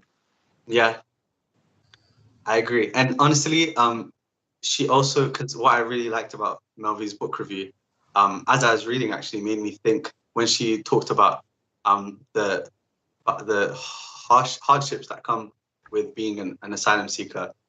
She kind of touched upon how looking like the stress of getting your papers from the Home Office and how it can be such such a traumatic experience for many people. And I think that kind of ties with mental health issues surrounding migrants. And it's kind of a topic that is kind of overlooked. Sometimes migrants are dehumanized and demonized in the media for simply coming to a new country to try and, find sanctity. And that's why I feel like it's so key. I'm glad that the conference is focusing on writers of diaspora. It's so important because it is a genre. I guess it is a genre in itself that is overlooked. And I'm glad that Melvie chose it as one of her books too. Well, I mean, I completely agree that I think with this conference in particular, this idea of trying to get people to engage with, who they are and where they came from and why they might not fit into places they're expected to fit into. And you bring up some absolutely fantastic points in regards to the diaspora and the experience of immigrants in the UK. And I can see that the idea of this book review in particular would be very personal to both Melvie and yourself. And I think it's quite almost, I don't want to go over top. I think it's quite noble in a way to sort of, yes, I'm going to speak about this. And I don't know how you think about that or your thoughts on that. I mean, I don't know about noble, but I feel like like I'm just grateful, honestly, that like and Melvie probably can relate. When you're in the education system, you're given very little chance to explore those parts of your identity, especially in kind of a linear curriculum that kind of forces you to look at a set and select few authors that look nothing like you. So once you're older, and especially at university, and you kind of get the freedom to, for example, put on conferences as this, and where you're given the chance and the free reign to look within yourself and find out what parts of your identity you want to find in literature. Because honestly, that's the beauty of books. Like sometimes when you find yourself in characters and fully lose yourself, and almost kind of you can see yourself living in that world. And sometimes it's been rare for me to find worlds that I could see myself actually living in. I don't see myself in Victorian society, like I don't think I'd prosper there. I wouldn't thrive.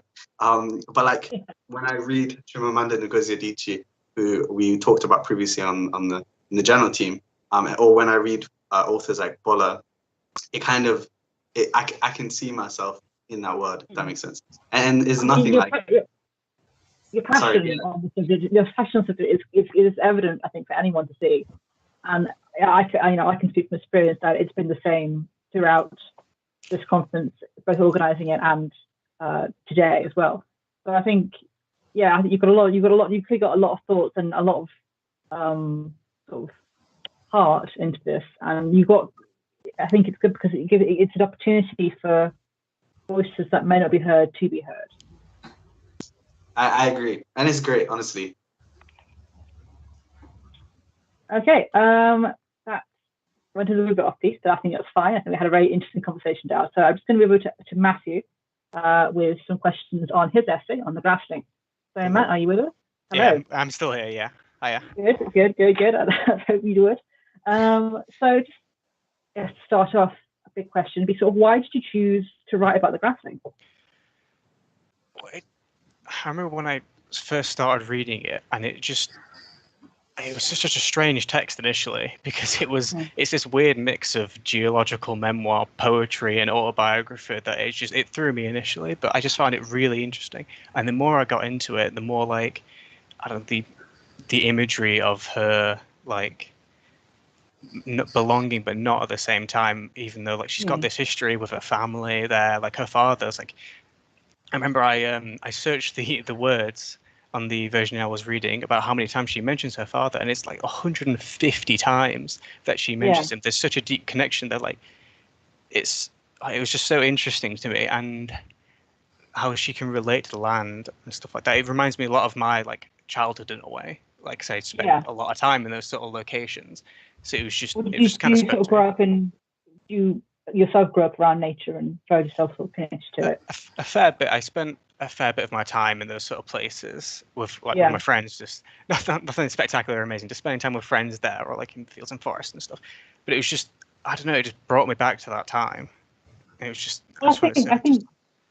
I think it makes sense, because you talk about not belonging in a place where you live, or belonging in a place where you live, and I think it's easy to sort of focus on the humans and how you may not fit culturally into society, but it's quite easy to overlook how important the environment is there as well. Yeah, exactly. I would ask, do you think that was kind of what Burnett was sort of focusing on or looking at in the Grassling? Oh, definitely. That is another good thing about the book, is that there are so many different ways you can read it. But that is definitely one of the aspects she was looking at, this focus on belonging to nature, that we are a part of it. That's something very important. And I believe it's something that's really important now as global warming, climate change, all this sort of stuff is happening, and more awareness needs to be brought to it. And I remember reading a review, she is held up as one of these very modern environmentalist writers because of such a thing. And it really comes through in the text, like when she becomes the Grassling, like it's a part of us, and we become one with it. And I just found it really interesting. I mean, I think something that you might have thoughts on is sort of it's almost ironic in the way it's written, because you have the character Burnett writing about how her thoughts and how she doesn't quite fit in, and how she relates to places and how she doesn't make places, and yet it's sort of written in a way that actively both challenges it and also agrees with that sort of notion, in terms that it's not a conventionally written novel or a book or a memoir. It's hard. One of those books is very hard to define in genre, and I think that is intentional. I don't know what you think about that. Yeah, I agree with that completely as well. Because just the things that I wrote in my essay, I wouldn't be surprised if someone disagreed with me completely. Like that at the ending point that we are still an individual. There was this beautiful scene in the book where she's laid out in the water and it's surrounding her, and it's like her ancestors are coming together with her, becoming a part of her. It's almost like they're one with that. And you definitely could run with that idea that we are more than just an individual. And there's so many different ways of reading. There's definitely not just one. Again, that's what I love. Again, that reading, I think, it presents a very fascinating question, because it's in many parts a memoir, which it's a very personal, individual thing, and yet it addresses this sort of collective idea of being one with everything else. Yeah, definitely. Like it manages to cover so many themes, like just that idea of, like you said, her individual experiences, but everyone's experience as well. She does such a good job of helping you relate to what she's feeling. Like, you can definitely read it as a very melancholic story as well. Like, her father is ill at the time, and sadly he did not get to see her finish the book. And it truly is quite tragic, since a lot of it is about him. And again, that kind of goes back to what we're maybe in some ways what I was talking to Oliver about, in terms of how tragedy often leads to this questioning and this ponderance of identity. Definitely. And perhaps that's something that Burnett related to. And I guess moving on from that, perhaps you've already answered this a little bit, but what does we talk about belonging, but what does that kind of mean to you personally, and sort of how did you see it in the novel, reflected in the novel as well? Was there something you could relate to there? Like I said before, that it was the sort of the nature bit, because it really resonated with my childhood, my past, and it just brought me back, and it felt almost comfy in a way, if that makes sense.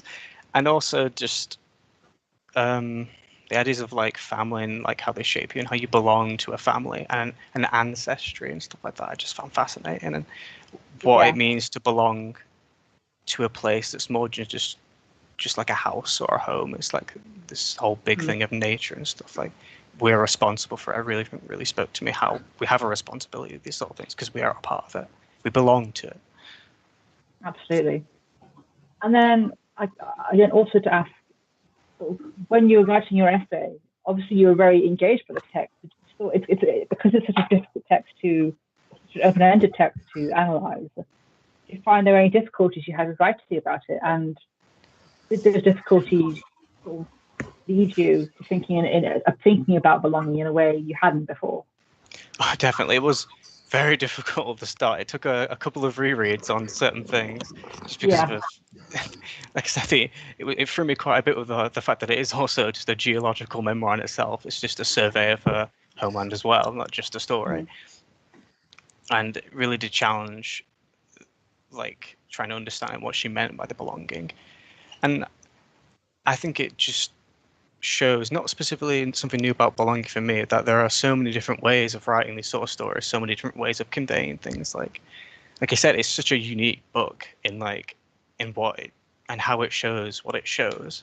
I just think it is very much something I would hold up anyway as something being like like the different ways you can show stuff in literature and stuff like that. Like it's if that makes any sense. I know it did. I think you have a very interesting perspective on that, and I feel like you feel but quite, again, correct me if I'm wrong, but I wonder if you feel quite sort of grateful for the chance to be able to engage and write about these kind of definitely ideas. It's not something I would have created here. Yes, it's not something I would have picked up by myself, the Grassling, but I'm so thankful that I did, because it is just beautiful, to be honest. I think that's something all of us can sort of take, is that, you know, it's always good to go open-minded about different kinds of text that don't fit conventions, because a lot of us have most important things to say. Okay, we are approaching about the last 10 minutes or so, or 45 minutes here today, if I've timed it correctly. So I'm going to open up some questions for the whole group, if that's all right. Yeah. You're still with me? So again, I kind of asked this, I think, to each of you individually, but again, I'm just going to, I would encourage you all to be sort of happy to sort of discuss with each other and chip in if you have thoughts about each other's answers and things. Don't be afraid to do that. So obviously all four of us were part of creating this conference as well as talking it. And I just kind of want to ask, you know, how has sort of the creation process and the organization of this conference sort of changed how you approached our theme of belonging and longing to belong, and has it changed that idea? So over to you three. That is a great question, actually. Kind of stunted me. I feel like I haven't been introspective yet regarding the conference. So we're kind of still in the creation of it. And obviously everything's just been kind of curating it till now. But now that you've asked me, I think the main thing that made me kind of think differently about the term belonging was in the journal team panel, actually, where Tabitha kind of talked about sometimes I think when I came up with the title, like longing to belong, I didn't necessarily think of the bad sides of what it means to want to belong. It was more coming from a place of optimism, that everyone kind of seeks to belong because it kind of creates an ethos of a society. Like everyone feels included. You want somewhere where you feel comfortable. But then Tabitha suggested that maybe there's a bad side to feeling to belonging, sorry, and that sometimes you're meant to belong, or sorry, sometimes you're meant to not belong certain places for certain reasons, and that it can be better for you to kind of be an outsider, because obviously not every group is meant for you, or is not even good for you. So I think when I think of the conference as a whole, that discussion kind of made me think differently. Yeah, I mean, obviously I've been with you guys as well, sort of organising this, and I think you make a lot of good points, but it's sort of forced us all to sort of reconsider what that question means, and do we belong here, and why not, or why should we, or why shouldn't we? I don't know if you guys have more thoughts, Matt and Oliver. I mean, being a part of this conference in particular, it's kind of made me think a lot more broadly about belonging. I mean, obviously, well, not obviously, really, because a lot of people don't I keep track of like the news and stuff, but and I like to keep myself like up to date on current events and stuff, and I think myself quite inclusive, but still, you know, kind of putting this together and studying things for it, I've kind of come across people's experiences that I wouldn't have known about, and heard like stories that I wouldn't have heard before. So absolutely, yeah, that's something I agree with completely as well. Like for example, Dowd's like approach and his like point of view, like, I find really interesting because I've never experienced something like that myself. The fact that he's got two homelands in a sense is super interesting. Like, how does someone even deal with something like that? And just, I think that's really eye-opening to me, personally. I mean, yeah, I've always found there's quite a sort of a funny irony, especially in our modern age, where arguably we are more connected to the whole world than we've ever been, and yet we still find, in many ways, it can feel quite isolating and lonely. To sort of, quite echo chambery almost. Yeah.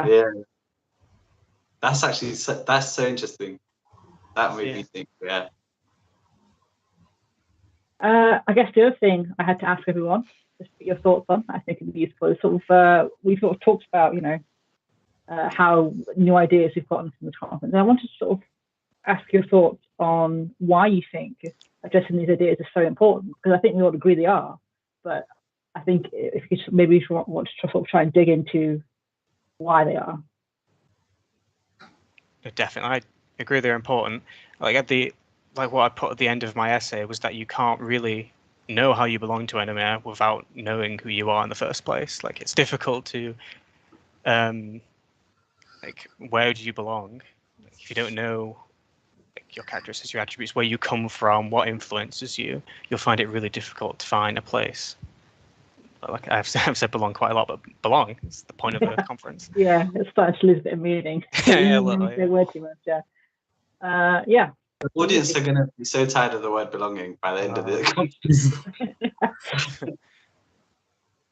But I definitely think it's like a theme that I just don't think of very often until this conference. So I definitely think that it's not overly saturated, and so the audience, hopefully, I hope all of you watching now kind of have had the chance to think and question themselves about their own experiences with the term belonging, and obviously through your questions, Lucy, I feel like you've really made us think how we interact with that word ourselves.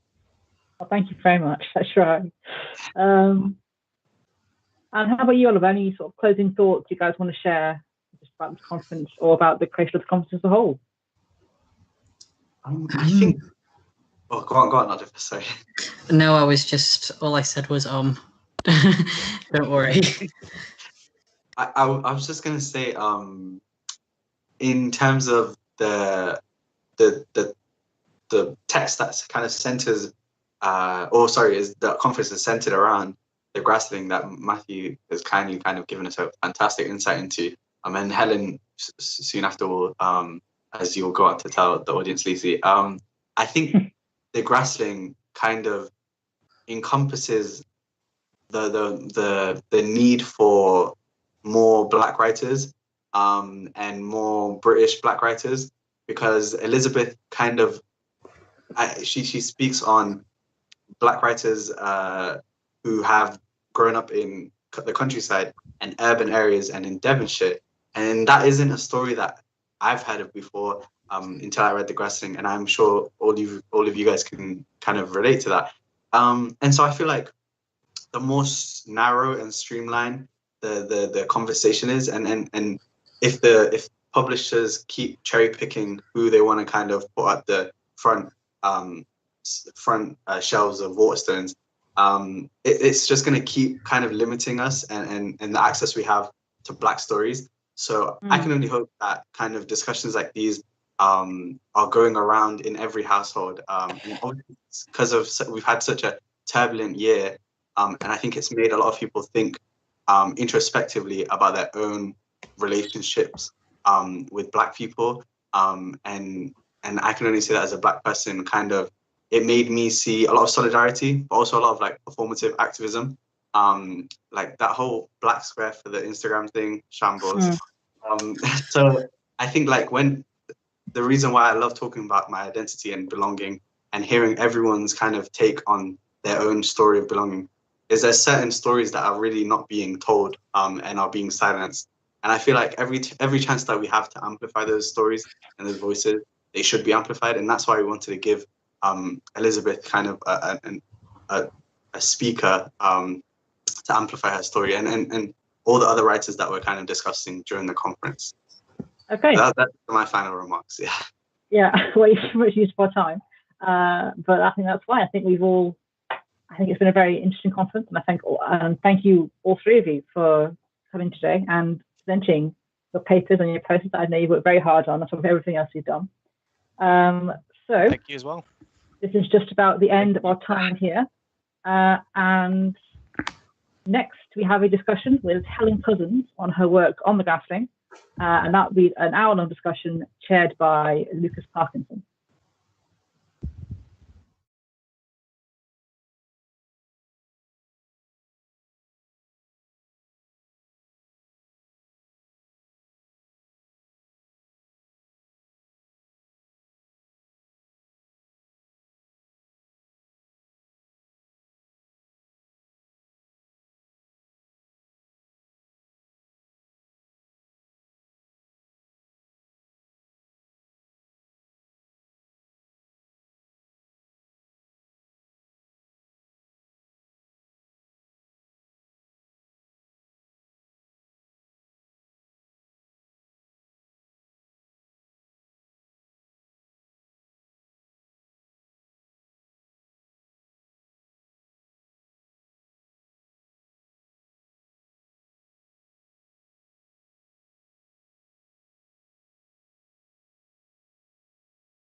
Good afternoon, everyone, and thank you for attending this conference today. Today, we're pleased to welcome Helen Cousins, who's our special guest from Newman University. Helen's a senior member of staff at Newman University. Her interest in both post-colonial literature and African women's literature led her to write Elizabeth Jane Burnett, The Grassling, an excellent essay that delves deep into the meaning of Burnett's work. Today, Helen will be lending us her knowledge on the work of Burnett, as well as various other Black women in the literary world. And so without further ado, please enjoy the talk.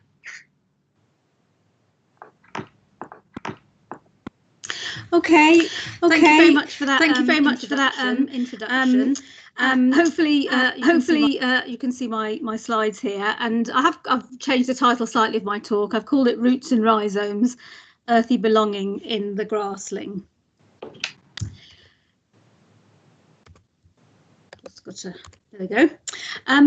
So actually, I want to start by talking about Bernardine Evaristo, another Black British writer who you may have heard of, as she won the prestigious Booker Prize in 2019. Evaristo has been active in the arts in the UK since about 1982, when she graduated from Drama College and co-founded the first Black women's theatre company, called the Theatre of Black Women. Now, she's published 18 books, the first of these in 1997, as well as other works, poetry, essays, radio and theatre drama, for example. She's a professor of creative writing at Brunel University in London. In 2009, she was awarded an MBE, and this was upgraded, if that's the word, to an OBE in the Queen's Birthday Honours in 2020. She was elected a Fellow of the Royal Society of Literature in 2004, joining the Governing Council in 2016. And also working as a vice chair from 2017 to 2020, after which she became a life vice president of the society.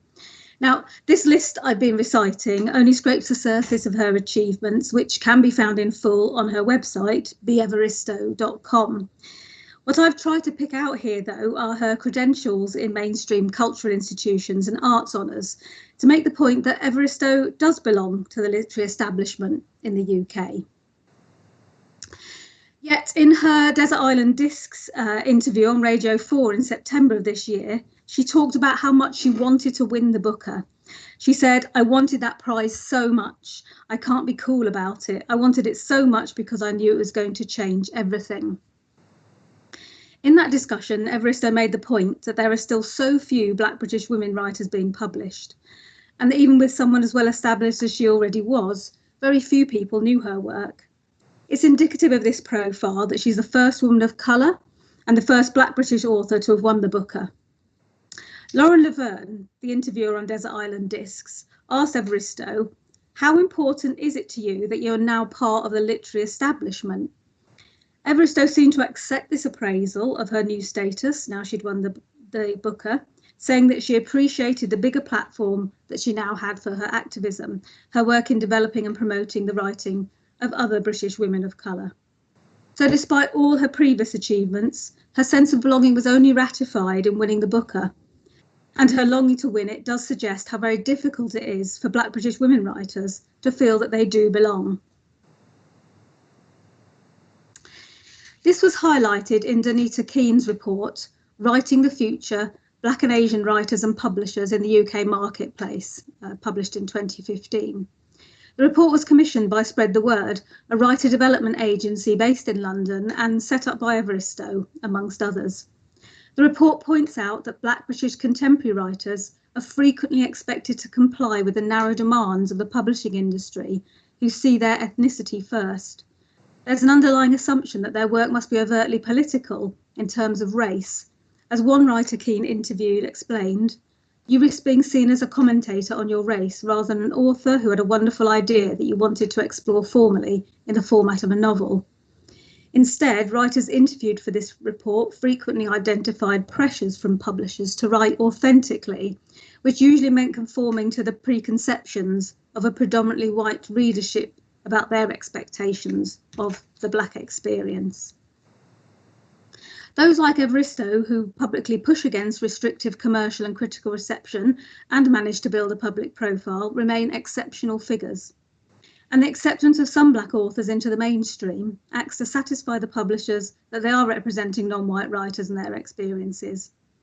This sort of tokenism combined with an eye on what sells can be frustrating for some Black British women writers.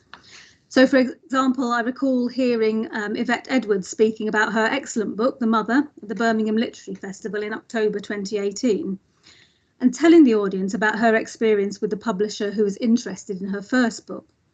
She was asked if she could make it longer. When she asked which parts she needed to expand, the response was they just wanted it to be longer, like the best-selling novels Brick Lane and Small Island. Needless to say, she declined to compromise, and her book was eventually published at its submitted length.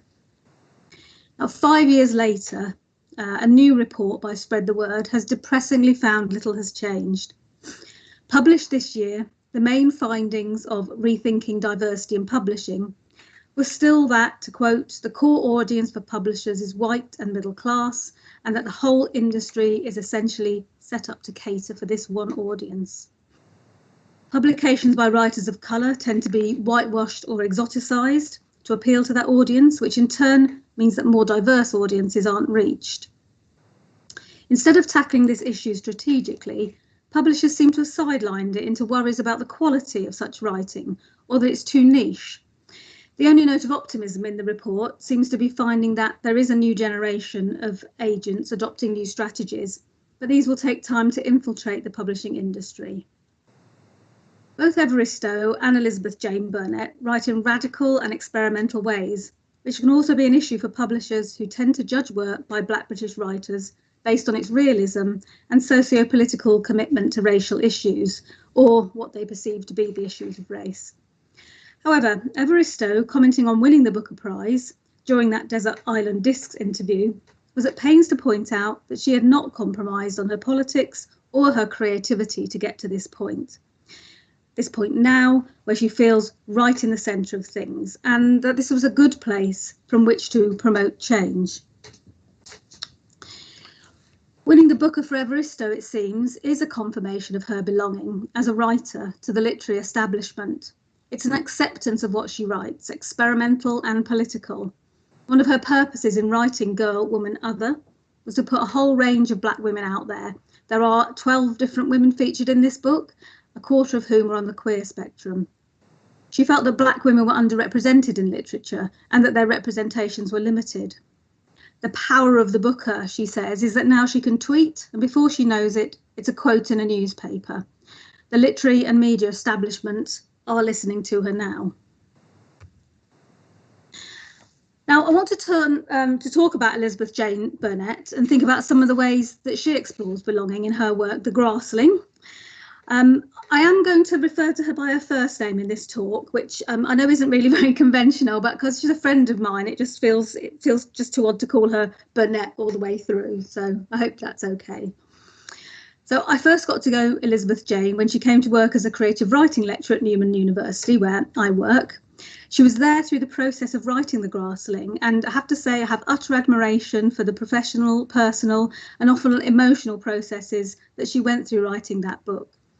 The Grassling memorialises Elizabeth Jane's father, who's chronically ill over the course of the book and whose death marks the end of the narrative.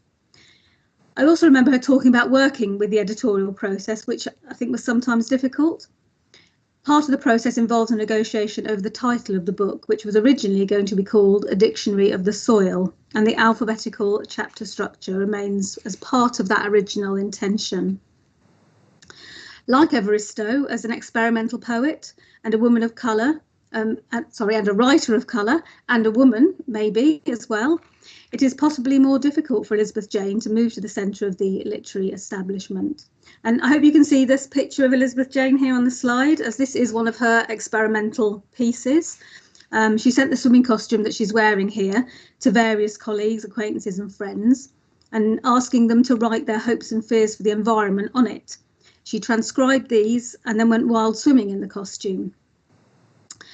Some of the messages remained, but others, not written in permanent ink, faded and ran. So after the swim, she transcribed the writing again and used some of the text in her poem, The Ooze, that can be found in her collection called Swims, published in 2017. And the Grassling documents similarly physical processes in parts, rolling and swimming in fields, eating soil, working with clay taken from a local stream. The environment is not just experienced through the eyes and ears, but through touch, smell and taste as well. The fact that the Grassling was published and promoted by Penguin under their Allen House imprint did mean that there was interest in this first novel of Elizabeth Jane's, and by interest I mean, you know, there's sort of reviews in the major papers and that kind of thing. It was also part of a general rise in the publication of what you might call nature memoirs, as written about by Andrea Pollard in the Independent newspaper.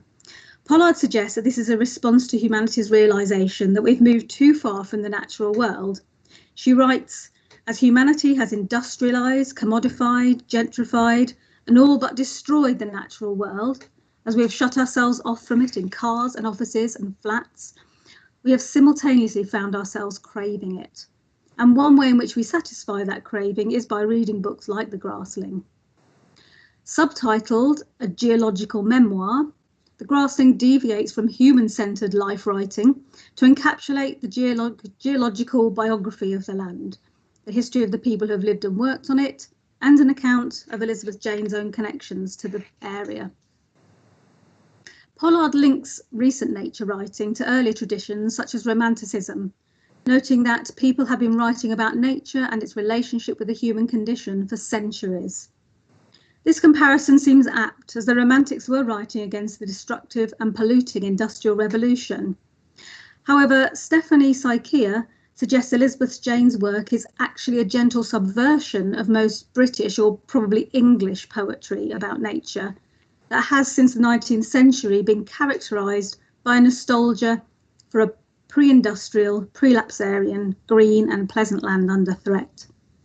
Sykia suggests that in The Grassling, Elizabeth Jane unfolds questions of race and class into her nature writing to challenge assumptions about belonging and about ownership, and also to acknowledge global supply chains predicated on colonial exploitation.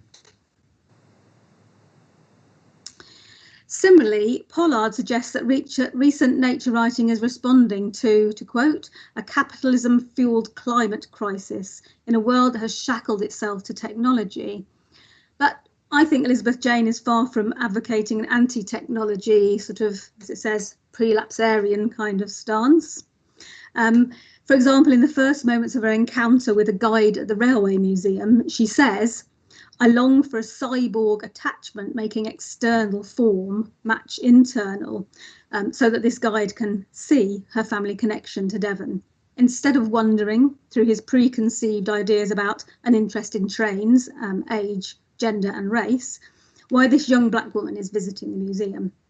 She also relishes the way Google Maps allows her to visit Devon remotely, like a bird swooping over the landscape. You can fly in from Birmingham, down into the specific field you're looking for. Day after day, I hovered over one landscape while living in another, she writes. And it's probably too small for you to see, but this is the village of Ede, where she comes from, on Google Maps. As well as subverting the nature memoir genre, those of you who've read her book will know that there are moments where the protagonist's local affiliation is doubted due to the colour of her skin. Yet I would suggest this is not a work that follows the traditions of Black British writing particularly strongly either. Her feelings of belonging to the area come strongly via her father, whose family has lived and worked on the land here for generations. His approaching death, amongst other things, threatens that connection. Now, there are moments where her encounters with other people insist on her alienation from the environment, while assuming her white father's entitlement. She writes near the beginning of the book, this is the long quote on the slide, though I've lived here a lifetime, my father's claim goes back longer, and he has an even longer claim to Ede. There he stretches back generations as I do, through him. But it's a mixed emotion for me. While others see him as belonging, even without knowing his story, they do not see that in me. And I felt that the last time I visited, when I wasn't recognised, when I wasn't noticed, when I tried to speak but was looked over, as you do look over things that do not matter, that bear no connection to you. My skin had seemed unfathomable. What what's clear from this quotation is that the protagonist feels like she belongs by merit of occupancy, being born and raised in Ede, and heritage as her father's daughter. It's those around her that refuse to believe it. In fact, what hurts her is that she's invisible and unheard as she moves around the area, rather than her skin colour making her hypervisible, which would be the more usual representation of race in a rural setting. I remember back in 2017, I attended a panel event at the Literary Leicester Literature Festival, that's quite hard to say, called Rural Racism in Contemporary Britain. One of the panellists was a black farmer who recounted being approached by the police one summer while working in his fields, as someone out walking the area had reported a black man stealing produce from the field, which was rather a racist assumption on their part. And in the introduction to the book Rural Racism, the editors, Neil Chakrabarty and John Garland, explore how the interests of powerful rural groups are maintained through a dominant ideology that sustains the values of the middle class, of Englishness, of heteronormativity and of whiteness in rural settings. It represents rural locations as communities that encapsulate these values as normative, which is attractive to both long-term rural dwellers and to newcomers who are seeking an idealised rural life.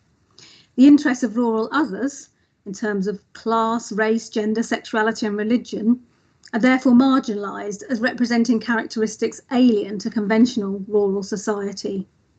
This easily spills into racism, but that's not often accepted or explored as a problem within these communities. And I can attest to that anecdotally, as at the panel at Literary Leicester, it became quite heated when white members of the audience dismissed stories of racism as one-offs and non-typical, despite the testimony from the people of colour on the panel and in the audience. But the Grassling undercuts this expectation by suggesting an opposite problem in some ways, although perhaps it's not her physical self that's invisible, but it's her belongingness that's invisible to these other country dwellers. Yet not all encounters follow this pattern. The man working in the Tay Valley Railway Museum looks her up and down, as if he could not picture her relation to the place. But he brightens when she tells him that her grandmother was from the area, immediately accepting the connection, asking whether her grandmother would have taken the train. Oh, possibly is our protagonist's response, so she notes to us readers that she actually has no idea. Now he understands her relation to the place, he accepts her belonging. Similarly, the archivist at Exeter Cathedral, where the protagonist goes to find a map, asks, "Are you local?" A question meant, it seems, only to ascertain whether it would be possible to come back another day when they fail to locate the map she wants to see. The protagonist thinks, though, that the woman has, to quote, "no idea of how large a question this is, how impossible to answer." Like the guide at the train museum, who may be questioning the interests of a young woman in trains and not anything to do with her race, the impossible question asked here may be more to do with the protagonist's relocation to Birmingham. In the ambiguity, Elizabeth Jane's exploration of roots is distinct from the more traditional search for African or Caribbean ancestry in Black British fiction. For example, in Bernard Everistow's Lara, or Butterfly Fish by Iridosun Akoji. The protagonist of the Grassling insists that she simply belongs to her natal Devon as a mixed heritage person, and she wants that to be recognised. But for Elizabeth Jane, race is not at the centre of her work, which is concerned more with the environment and human interactions in nature. In fact, race was not what she wanted to discuss when, for example, being interviewed by journalists following publication of the Grassling. Questions about what it was like growing up in rural Devon as a mixed-race child were declined.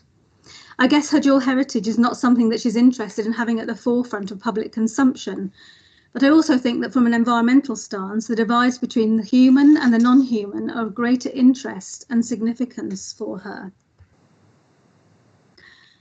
To think about such divides, I want to turn to maps. Google Maps is not the only map that features in the Grassling. One inspiration for Elizabeth Jane's writing was her father's own book, A History of the People and Parish of Ede, which includes a sketch made by her father of historical field borders. It's the original of this map that our protagonist goes to look at in the Exeter Cathedral archives. She says of maps, that they are a layer of space. And sitting in the field represented by her father's map, she considers the functions of mapping and suggesting that they're used to prevent you from getting lost. But maps also focus on boundaries, and they prompt in the protagonist to, quote, dreams of boundary lines and farmers telling her which people belong to which earth. Maps represent human divides. Maps can tell you where you are, but they can also tell you where you don't belong or where you cannot belong, a theme which is marking the 21st century in political wrangling over immigration, heightened nationalism across Europe, the violence that both separates people from their homelands and which meets them in the new lands where they settle, and the tragedy that often accompanies their journeys. Bernardine Evaristo's first novel, Lara, is, like The Grassling, part memoir with a protagonist aligned with the author. In this novel, Lara travels to Brazil and Nigeria to connect with her Nigerian father's heritage. At the end of the book, she imagines countries spread out below her, Britain, as she says, an island tiny amid massive floating continents. And she imagines how she will return to Nigeria and swoop over a zigzag of amber lights, signalling the higgledy energy of Lagos. For Lara, these travels across borders reconfirm for her that London is where she belongs.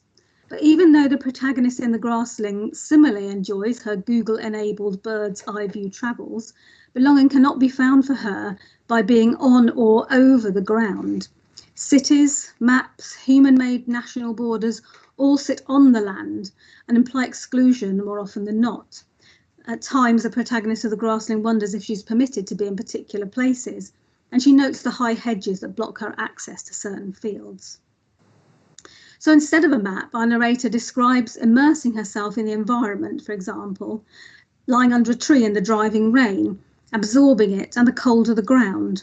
Even after returning home and showering, she feels an exchange has taken place. Her human body holds other lives now, and she has left bits of herself behind in the fields and the trees, a process that is later completed by her metamorphosis into the Grassling.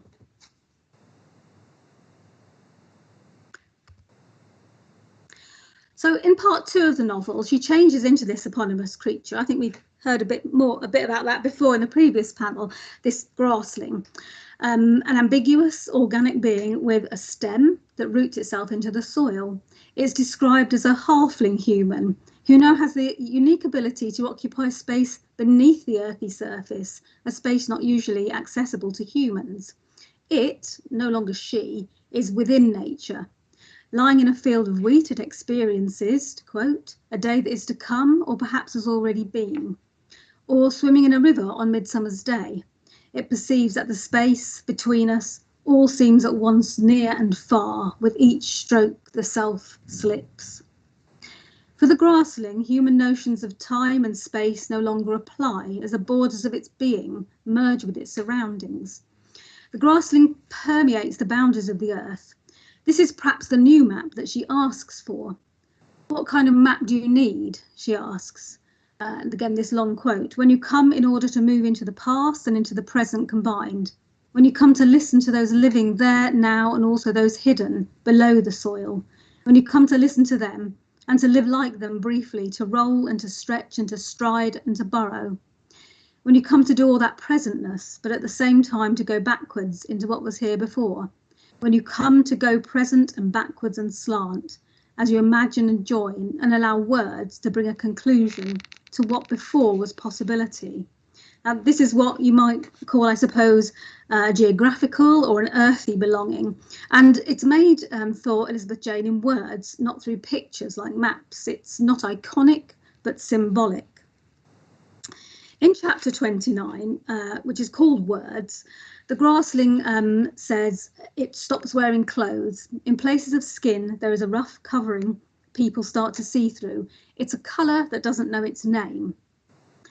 Grief causes the Grassling to disintegrate. It imagines itself without him. It has to. What then will the body be? Not an upright frame, that is certain, a sagging slump, amorphous. There is raw pain there, but it is transformative, and it finally seems to break down even the boundary between life and death. She writes, through a shared space and shared narrative, I write myself into him. Such a text thus challenges its readers to think outside the human and outside individuality in terms of conceptualizing Earth history and the writing of one's own story into being. Thank you. Thank you. That was excellent. It was really interesting. I'd never really thought about the point before, how writers of colour, they can't just tell a story without things having to be made about race, and it's such a shame that that's such a struggle. But yeah, thank you. So I've got a few questions. Just a moment, sorry. So what would you say sparked your interest in post-colonial literature? It was quite specific. Many years ago, when I was doing my undergraduate degree at Cardiff University, I did a course in contemporary literature, and I read a novel called The Bone People by Kerry Hume. I don't know if you've heard of it. No. But I was absolutely blown away by this. I'd never really read anything quite like it before. And Kerry Hume's a part Maori writer, and so that novel kind of explores things, you know, to do with sort of Maori culture and myth and various other things like that. And I didn't really think about it again until a friend of mine a few years later, who was at Warwick University, said to me, "Oh, my friend's doing this course and they're studying the Bone People," I investigated it, and it was an MA in post-colonial literature, and just sort of on the basis of wanting to study that novel, off I went, and I think, you know, that's where I really got into it. And on that MA, I also took a course in, I think it was called African and Caribbean Women's Writing, which then, you know, sort of got me more into looking at writers' African diaspora. Yeah, well, that was my next question, just about what got you into the African women's literature. So it was all just to do with, sparks off this one book? Yeah, so I think as part of that MA, obviously, you chose optional courses and that kind of thing. I can't remember now, the course I did study the Bone People, but I can't remember so much about that particular module. But I do remember doing this module on African and women writers for various. It was sort of, again, very eye-opening for me, and taught in a way actually that was quite challenging to students personally, I think, in thinking about their sort of relation to some of these issues around post-colonialism. But I was particularly, I think, sort of taken with some of the thematic issues around sort of like around the violence, I suppose, sort of in physical terms and in sort of other ways. That seemed to sort of spring up a lot in those books, and that was a theme that I became interested in, and then I did my PhD on that. I did my PhD in African women's writing, but I think, you know, teaching students in Birmingham, it felt to me sort of once I started teaching those students there, that probably Black British writing was something that was more connected to their immediate experiences. So I sort of like then shifted both my teaching and my research into looking more at Black British writing. Okay, thank you. So yeah, obviously this conference is all about longing to belong. So what would you say that means to you? Because I think we were presented with this at the start, and it's, yeah, like what does longing to belong mean to you as a person, as a writer? Yeah, so I guess as a conference team, you came up with that title, did you? Yeah, it was based around the Grassling, and we just thought this was what would it would be the best for the conference. Yeah. So I mean, I thought it was a great title, I have to say. When you first emailed me, that really caught my attention. But I think for me, as I said yesterday when I was chatting to you, it's got more of a question mark on it for me than actually a statement of fact, because one of the things that I have been thinking about a lot as I've explored more and more into Black British writing, and what I was trying to sort of say at the beginning of this paper in terms of Evaristo, is that I think it's time to start actually trying to move to a position where there's a sort of an acceptance of belonging. Now, that's not to sort of play down the longing that is there, but I was also trying to play around with Everistow's kind of real longing to win the Booker Prize. But I think in a sense, you know, the Black writers and other writers of colour, they are at the centre of our sort of literature and our literary establishment now, from my point of view. It's just kind of that, you know, because I think they're doing such exciting and interesting things, you know, even just reading out those quotes, giving a paper, I was getting shivers because I think the writing is so powerful. And I work in this literature partly because it's, to me, is the most interesting, most powerful stuff that's being published out there. So for me, actually, I think it's time to start turning that round a little bit and sort of like challenging the establishment to understand that these writers are there. They're not just writing about sort of, you know, niche kind of things for niche audiences, that these are things that we can all we should all be engaging with and thinking about. So that's what I was thinking about in terms of the conference title and in trying to put together that paper. Great, thank you. Yeah, I do agree with you that I think just reading the Grassling, it really was an experience. Like it has just opened my eyes to that it's just such an interesting book. And I think that leads to my next question, which is, what themes within the Grassling do you think resonated with you most? Yeah, so that's another great question, because obviously this is a very environmental book. Now I was sort of I wasn't brought up in a city exactly, but a very sort of very large village. It was more like a town, really, I suppose. And I've lived in a city all of my life, and I love living in cities. I don't have any sort of like, you know, I don't want to go off and live in the countryside at all.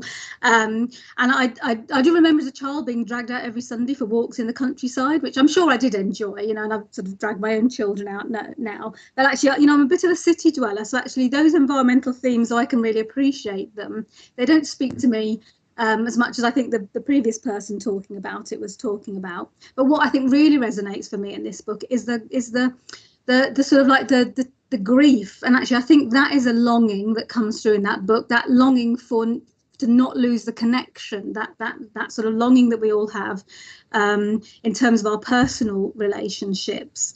And I think for me, particularly that end that I quoted about, you know, when the Grassling imagines herself without him.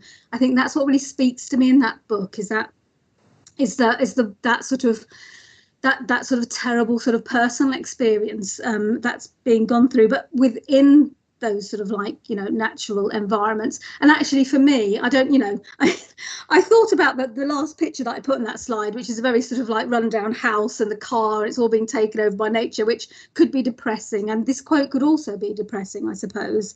But actually for me, it's not, though it is infused with grief. It actually then allows, I think, almost sublime moments to come out of that book, because I do think at the root of the sublime is actually some kind of grief or pain.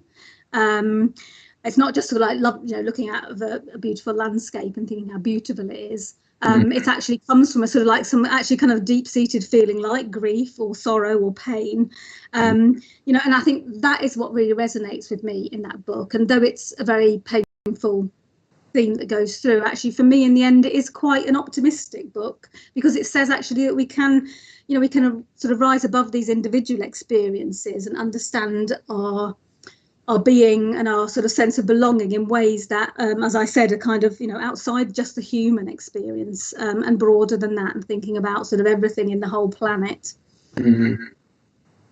Yeah, I agree there.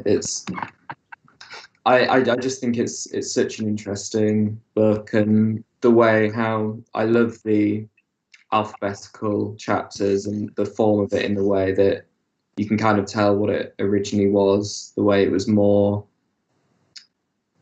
well, still fictional, obviously, but just more around the environment. And I'm glad that's still a part of it. And I just think the way it's written and the themes, it just is a great piece. Yeah, and I think, you know, like think the previous speaker and what you found as well is that, I mean, I feel writing this, I've hardly touched on a lot of things, because like you say, a lot of those chapters are more so like geological surveys.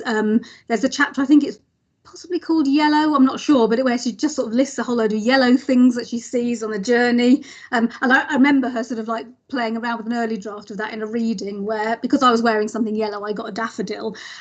So, you know, again, those kind of interactive sort of performative things that are great. So yeah, I was quite, when she told me it was going to be called A Dictionary of the Soil, I quite liked it, but I think, you know, at the end of the day, it's been called something different, and, you know, probably people have got their own views on what's a better title. But I think, again, that, you know, all that stuff about structure and form and so on, that Panya, I think, was talking about earlier as well, is you know, fascinating, and something, as I say, I haven't really touched on. Yeah, for sure. Well, thank you, Helen. It's been lovely hearing you speak. Very, very interesting insights. I hope you've enjoyed your time. Yes, I have indeed. Thank you so much for asking me about that, and letting me revisit that book, actually, because I've been working on something else, and it was really nice to get back to that and remind myself that you know, at some point I want to sort of like read it more and work on it more and talk about more of the themes and ideas in that. So thank you so much for inviting me and for getting me involved, because I've really enjoyed sort of being a participant as a speaker and in the audience. Great, thank you.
Hi everyone, thank you so much for holding tight and tuning in today.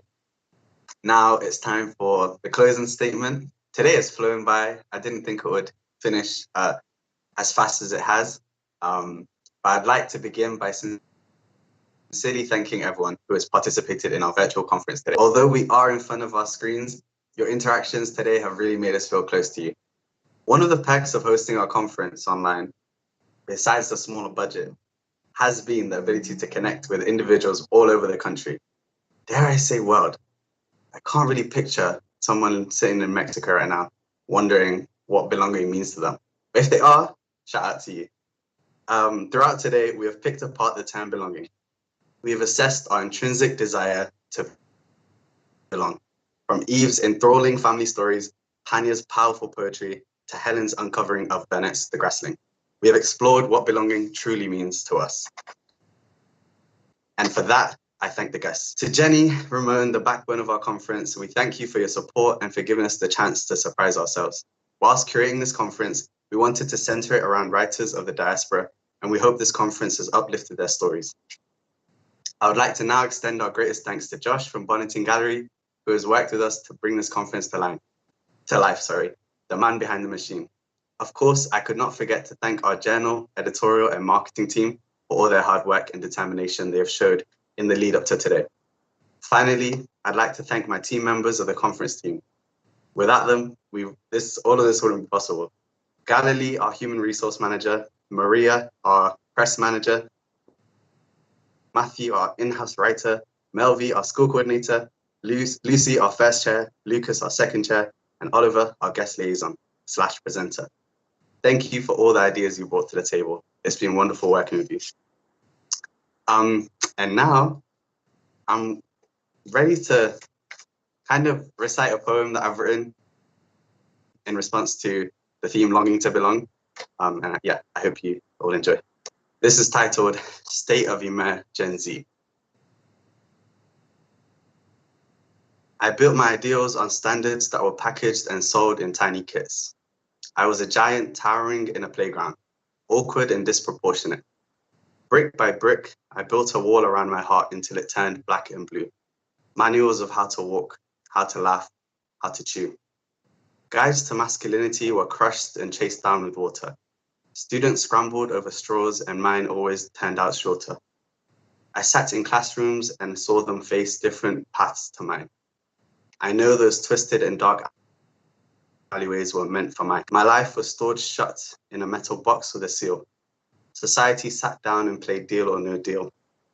From birth, I wasn't given the chance between choosing the red or blue pill. Both made a siren and both could kill. My tailor sewed me a suit, one size too small. A unique fit, not intended. My tailor wanted me to know it was there, beware. An uncomfortable collar making me gasp for air. I tried to stay close to the ground, undetected, unheard, like a blind lamb in the hands of a strange shepherd. I walk down the streets and my back burns. I can feel their stares each way I turn. Morning strolls turn into morning scrolls. Each post pouring into the fresh mold. I eat Instagram for breakfast, Twitter for lunch. Ignorance trending daily, punch after punch. I saw a post informing me that I shouldn't see color, and I looked down at my disappearing hand. What do you do when you know you don't belong?